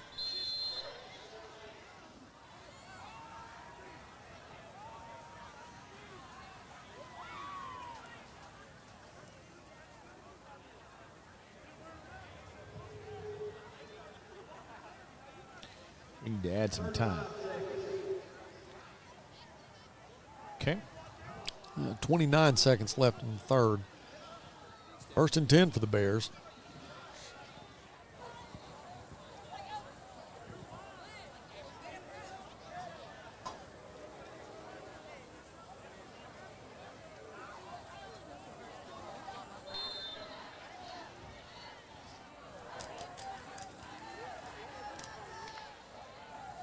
Lane gives it to Isaac. Isaac, he'll get a couple yards. 98 on the stop. Gain of 1, 2nd and 9. Griffin Sherrod, junior defensive end, makes the stop on Isaac. It's the pickup of 1, 2nd down and 9 now. Get this play off right before the end of the quarter. McLean throws across the middle, incomplete. That was intended for Ezra, and that's going to be a flag thrown. Yep. And that was R.J. Chapman who'll be flagged. Ezra, who holding his left arm. Coach Fleury, could you see? I don't know if his battery may be dead. I can see him on the sideline. Coach, can you hear me? Yes. Okay. It's the end of the quarter here, waiting for the call, but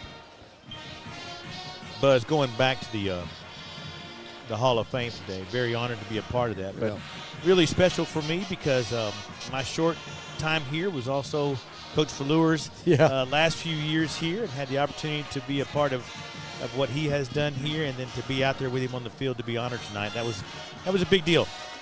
Very big deal. I just, I feel like I was saying earlier, our crew, I feel like they're all Hall of Famers. These guys in here, what they do. Right. But now we really have one. He a really legitimate is. Hall of Famer. Well, now when he starts signing footballs and things, he can put HOF out beside That's right. it in 2023. That's right. But I lived through that dark period that Northside went through before he got here, so I was able to watch it right in front of my eyes. One thing that we didn't talk about, there's a 15-yard penalty being marked off, was, we talked about beating Southside first and getting that back, on this side of town. We had lost 11 years straight, and that was a goal, but he beat Fayetteville when they were number 1 at Fayetteville before all that took place. Moody feels the heat. He's going to go down, and big loss back to the 36-yard line. That's going to bring up a 2nd down and long as Ezra was off the field, but he wants to come back in. But Fayetteville was ranked number 1 in the state, and Coach Fleur took the Grizzlies up there. That will end the third quarter. We'll just stay with it. Yep. And beat Fayetteville on their field, and they were interviewing him after the game and asked him,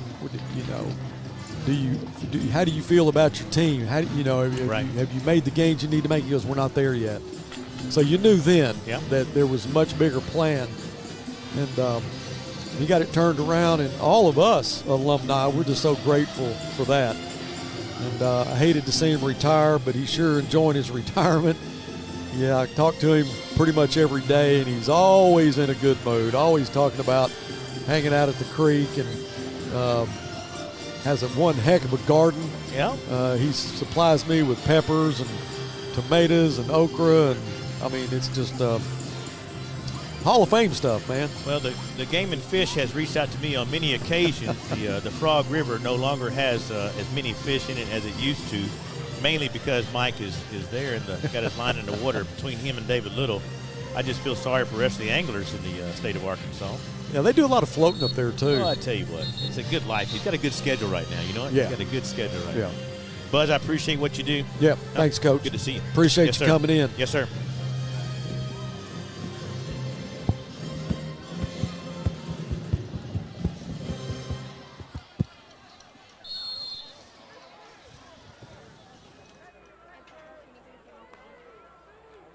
Second and forever. McLean pulls up, throws.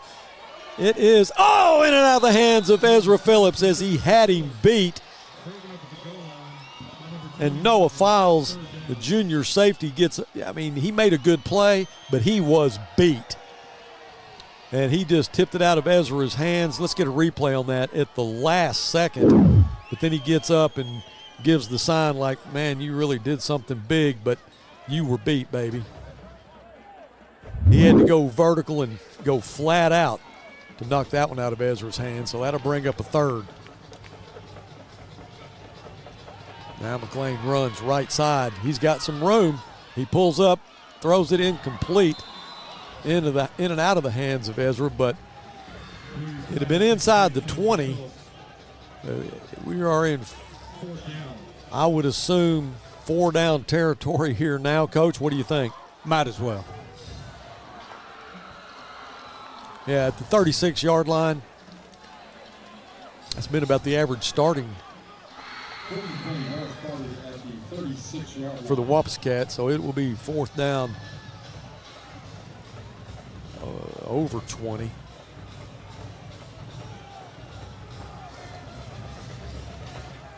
So Conway will just put 6 deep. Northside will take a timeout.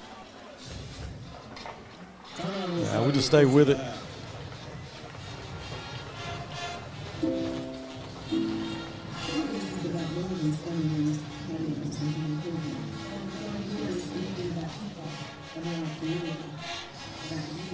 So how do you assess the game so far?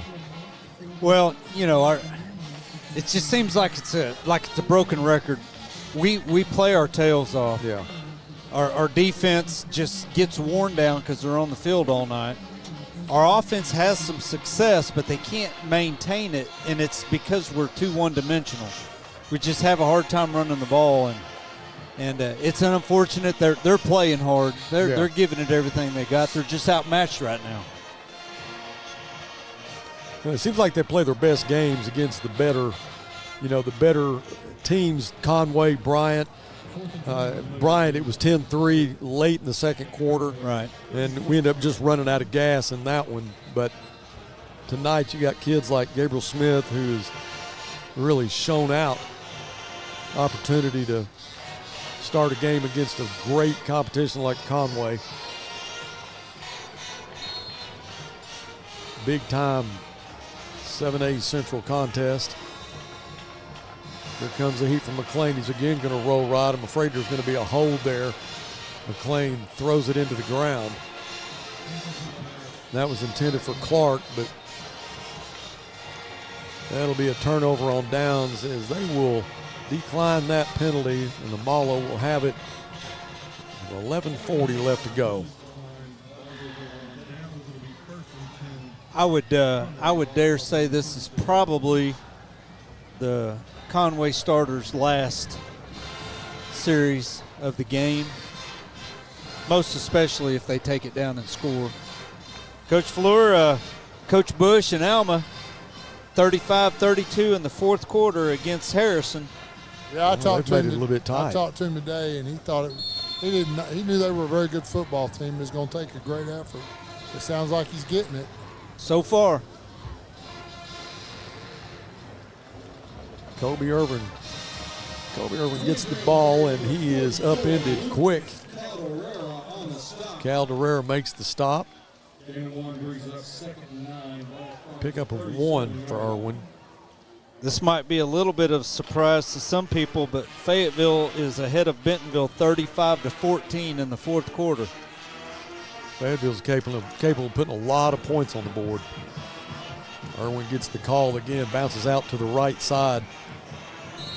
Caldera hit him in the knees, but he kept his feet. Bijou's there to make the stop along with Gabe. Now, and he is hurt. That's Gabriel Smith that's still on the ground, who has had one heck of a game. Looks like he's cramping up. Yeah, they quickly get him up. That's Coach Neal there. Or is that Hanson? Coach Hanson? No, that's, Coach Hanson. Coach Hanson that helped him up. Yeah, he's walking it off.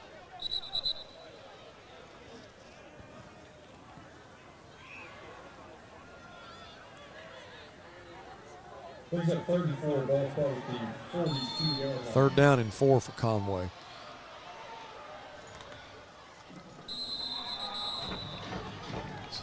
They'll get a first down out of it.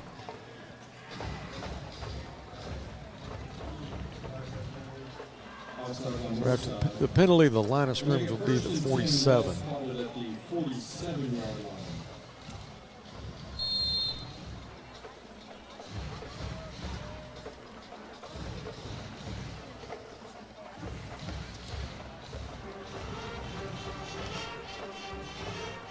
A delayed handoff to Irwin. Malachi Warren's there along with Taylor Webster. Nowhere to go for Kobe Irwin.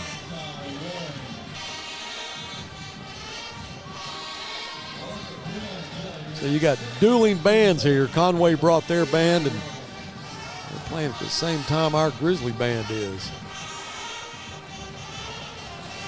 Malo incomplete. Surely they don't. Well, they're going to say it is complete. Looked like it caught the turf. That was Jackson Anderson who went to his knees to make the catch. Coach Solly is sure showing his displeasure with that call. Yeah, it looked like he caught the turf. It was third and short, and he'll get a first down. That was Irwin with the carry.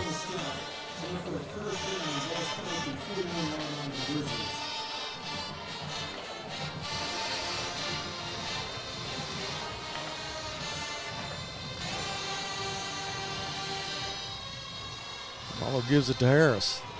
Trey Harris eludes a tackle from Caldera, but Malachi Warren is there to run him out of bounds.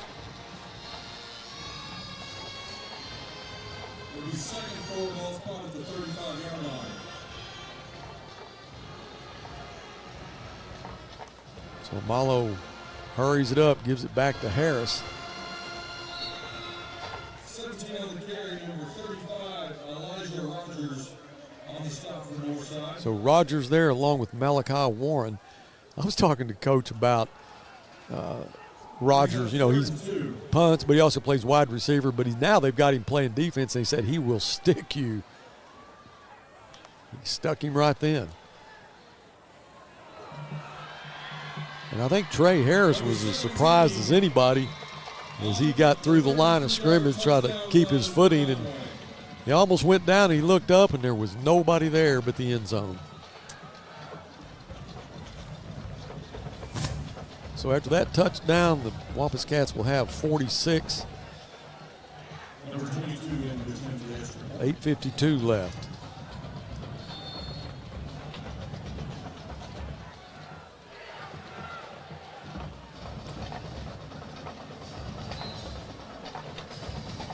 Mayhar's extra point is good, 47-10. Take a commercial break, and we'll be back with the kickoff right after this. You're in business to do business, not paperwork. That's where the skills of Potts & Company certified public accountants can help you succeed. Trust the experienced professionals of Potts & Company for tax preparation, bookkeeping, and other business services. Using QuickBooks for your operations?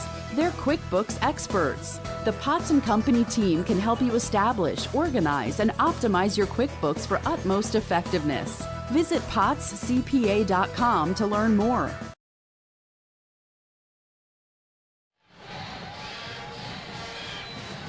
Looking over some scores, Jonesboro in the fourth quarter is beating North Little Rock 37-7. 27-27 at halftime last week with us. Ended up 55-41. And we have North Little Rock next week. So we have 3 more games. It'll be North Little Rock, Cabot, and then Little Rock Southwest. Mahar's kick will hit it to 15 and go out of bounds.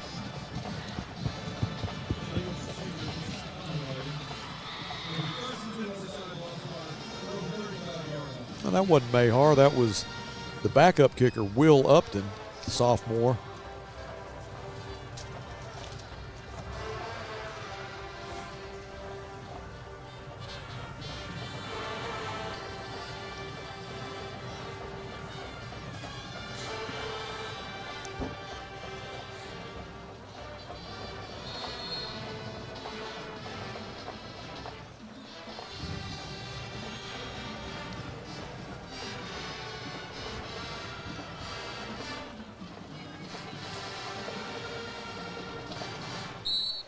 Pass was intended for Rayshawn Clark.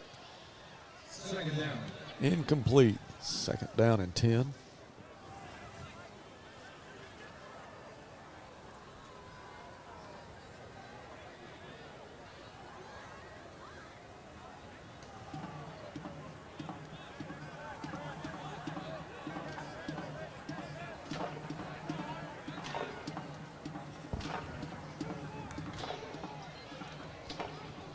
Hoodie throws complete to Clark.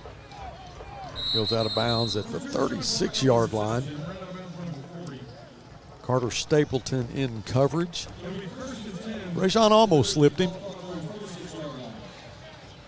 1st and 10 for the Bears at the 46-yard line. Conway's got their number 2s in. McLean throws complete. TK. He may have the best hands on the team. He does. And I'll tell you something about him and Larry Arnott. I got to interview him in the coach's show this past Tuesday at La Huerta. It's 6 o'clock on Tuesday nights. If you get a chance, you ought to come to those. They're really a lot of fun. Dollar tacos, complete to Cam Massey at the 30. Out of bounds at the 25, another 1st down. But while I was interviewing them, I said, what are you guys going to do when you get through with high school? And they're both going to get their CDLs. They're going to be partners and drive trucks all over the country. They're partners now, and they're going to be partners. Hey, they work together at Popeyes right now. Okay. Kids, the great kids. Complete Ezra at the 20, 15. Ezra at the 10, inside the 10 to the 9.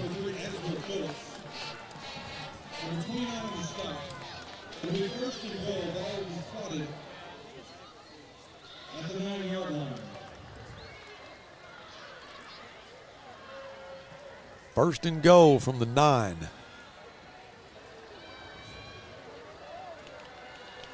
Moody looks, throws over the middle. Rayshawn at the 1. Moody's pass completed to Clark inside the 1-yard line. Now Rayshawn he's hurt. The ball is on the ground, and Conway was pointing to it like he had dropped it, but Rayshawn he's going to try to get up as Kristen Bean is on her way out to check him out. He's okay. He's up. Looked like he took a pretty good shot, though, guys, when he caught it. It'll be at the 1-foot line.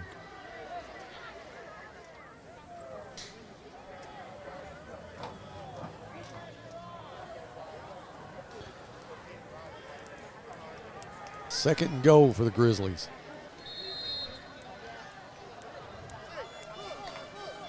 So we are in a continuous clock. Brooks Letting comes in. TK will come out. Inside the 1-yard line.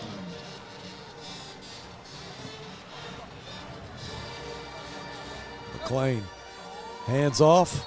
Isaac Wright, touchdown Northside. A rushing touchdown from the 1-foot line. Good job, Grizzlies.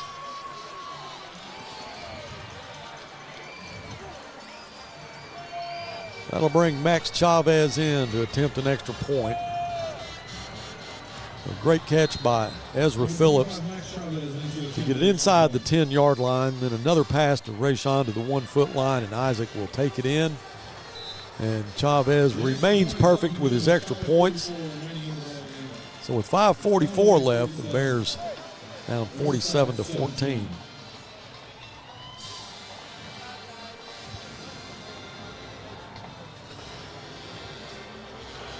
Good shot of there, right there, of a very talented Grizzly, Cam Massey, two-sport athlete, runs the 100 meters and also the relay. Long jump, too. And long jumps, and that's really his specialty, is the long jump. He is a talented young man. I know everybody remembers his brother Ty. Sure missed that running attack with Ty Massey and Sunquist Church. My goodness. Yeah, it's a completely different offense now than they had back in those days. Which was not too long ago. Yeah, I remember playing Bentonville West in the playoffs, and it was probably 25, 26 degrees. The wind was blowing, and you guys, your game plan was Sunquist, Ty, and then Barry Entos to pick him up when they scored. Oh, Arnaud, golly. He just wants to tear somebody's head off. Chavez was there to help make the tackle, but Arnaud, he's a heat-seeking missile now.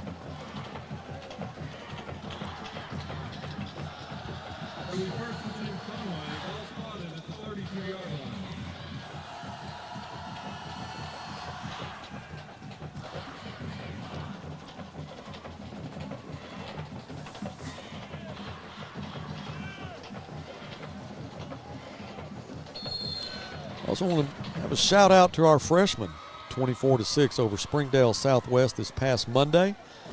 They'll play Springdale Central this next Monday, but good job. Coach Fitz.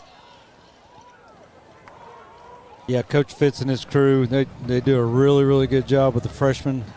I tell you, they got some players talent. now. Yeah, They have got some talent. Luke Young in the ball game. Taylor Webster at the bottom of the pile. It's like both teams are starting to empty their benches a little bit. Yeah, Wesley Tapp's the quarterback now for the Wampus Cats. Sophomore, 12 for 24, 193 yards and a TD up to this game.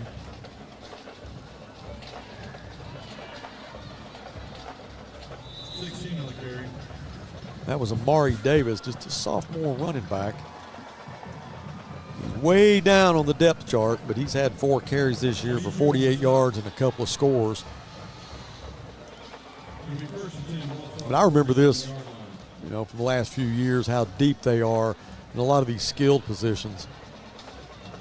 Quarterback, they just really go too deep, and that's Amalo and then Tapp. Well, and more power to them, but those one-horse towns like Conway and yes, sir, Fayetteville, Cabot, Bryant. Exactly. We talk about it every game. Yeah, they got a lot to choose from. Every game. Second 3, ball spotted to the 46-yard line.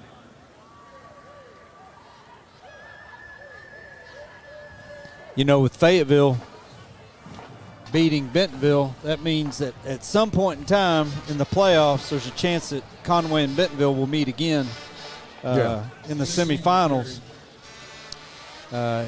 It'll be at Conway, but it was a close game back then. After watching, tonight, I think that the teams, Conway and Bryant, are pretty even from what I've seen. They play the last game of the season while we're playing Southwest. And I talked to Dylan a little bit. We might even do some simulcast there. That ball was complete to Moose Grimes, guys. Moose, senior wide receiver. But that's going to be a really good ball game between Bryant and Conway, and there's going to be a little bad blood there due to the coaching changes. Sure. It'll be interesting to watch, but I think that we'll be able to bring you some live coverage of it, maybe at our halftime or in between quarters, things like that. We'll see what we can do. Just seeing both teams, I think Conway may be a little bit more polished and explosive offensively. Defensively, I don't know. Bryant maybe had the nod on defense, but not by much. Yeah. Letting on the tackle. They've had a couple really, really close games the last couple years to determine the conference championship. So.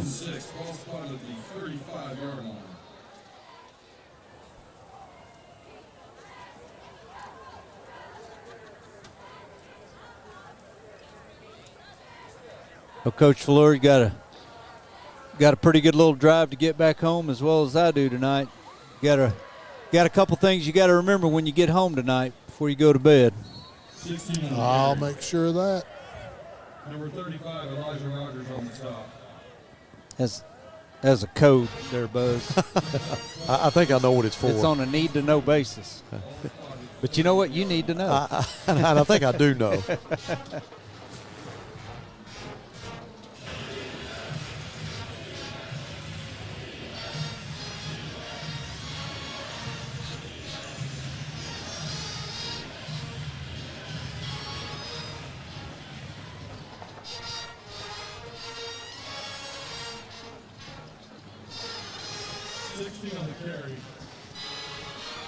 Tap will just hand it off to Amari Davis. 33 seconds now. There was a fumble there. Number 77, offensive lineman, ended up with the ball, trying to run with it. Well, Davis goes out. I think he's doing push-ups now. Yeah. You see that? I think that's he went the to the last play of sideline the game. and did push-ups.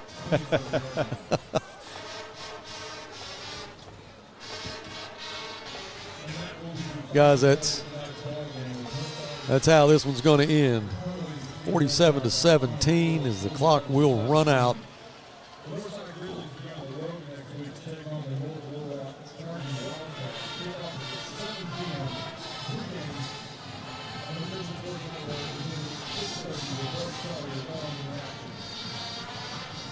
Well, I felt like we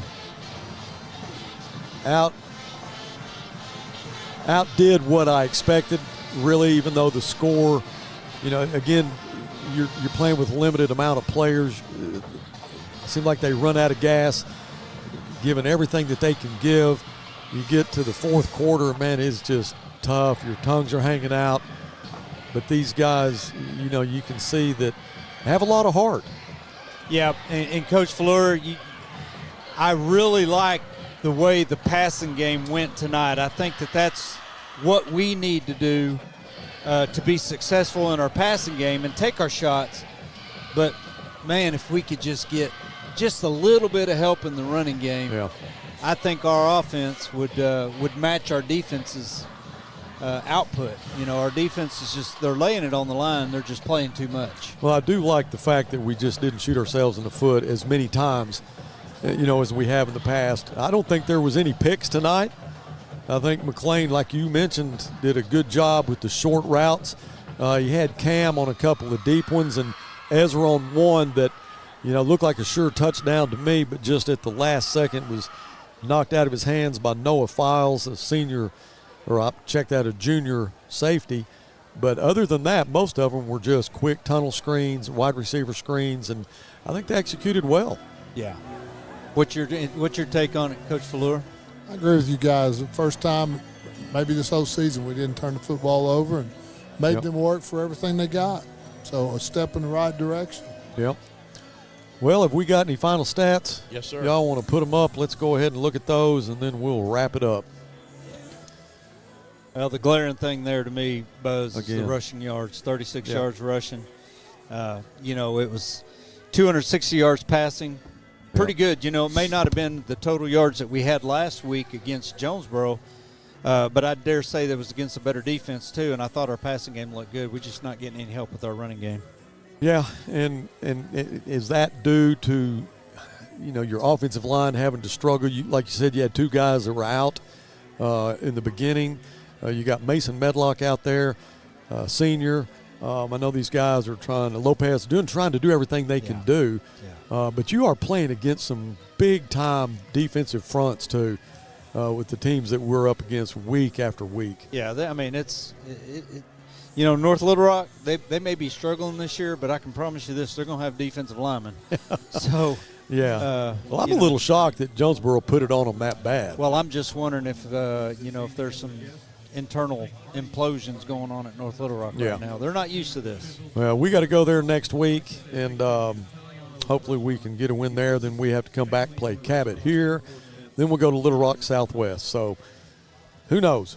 Let's wait and see. But, again, the Grizzlies, I thought, started out well, and I'm proud of, the way they show heart. They don't give up. That's right. They hung in there and did the best they could do, and just wasn't going to be enough. Well, thank you to everybody that participated tonight, my broadcast team, Jeff, Coach Velour, David Little, also everybody that's celebrating their birthday that I mentioned earlier. Enjoy your time. Have a safe weekend. Thanks to Dylan and doing what he does, Alicia, Hannah, and Andy, Brandon on the field. We definitely appreciate all the good shots that you guys give us. It's a beautiful night, and I hope everybody has a good weekend. Again, next week we will travel to North Little Rock. Now, we'll have our coaches show this next Tuesday at La Huerta. That's on 4th and Garrison. It's Dollar Taco night. Guys, it's great fun.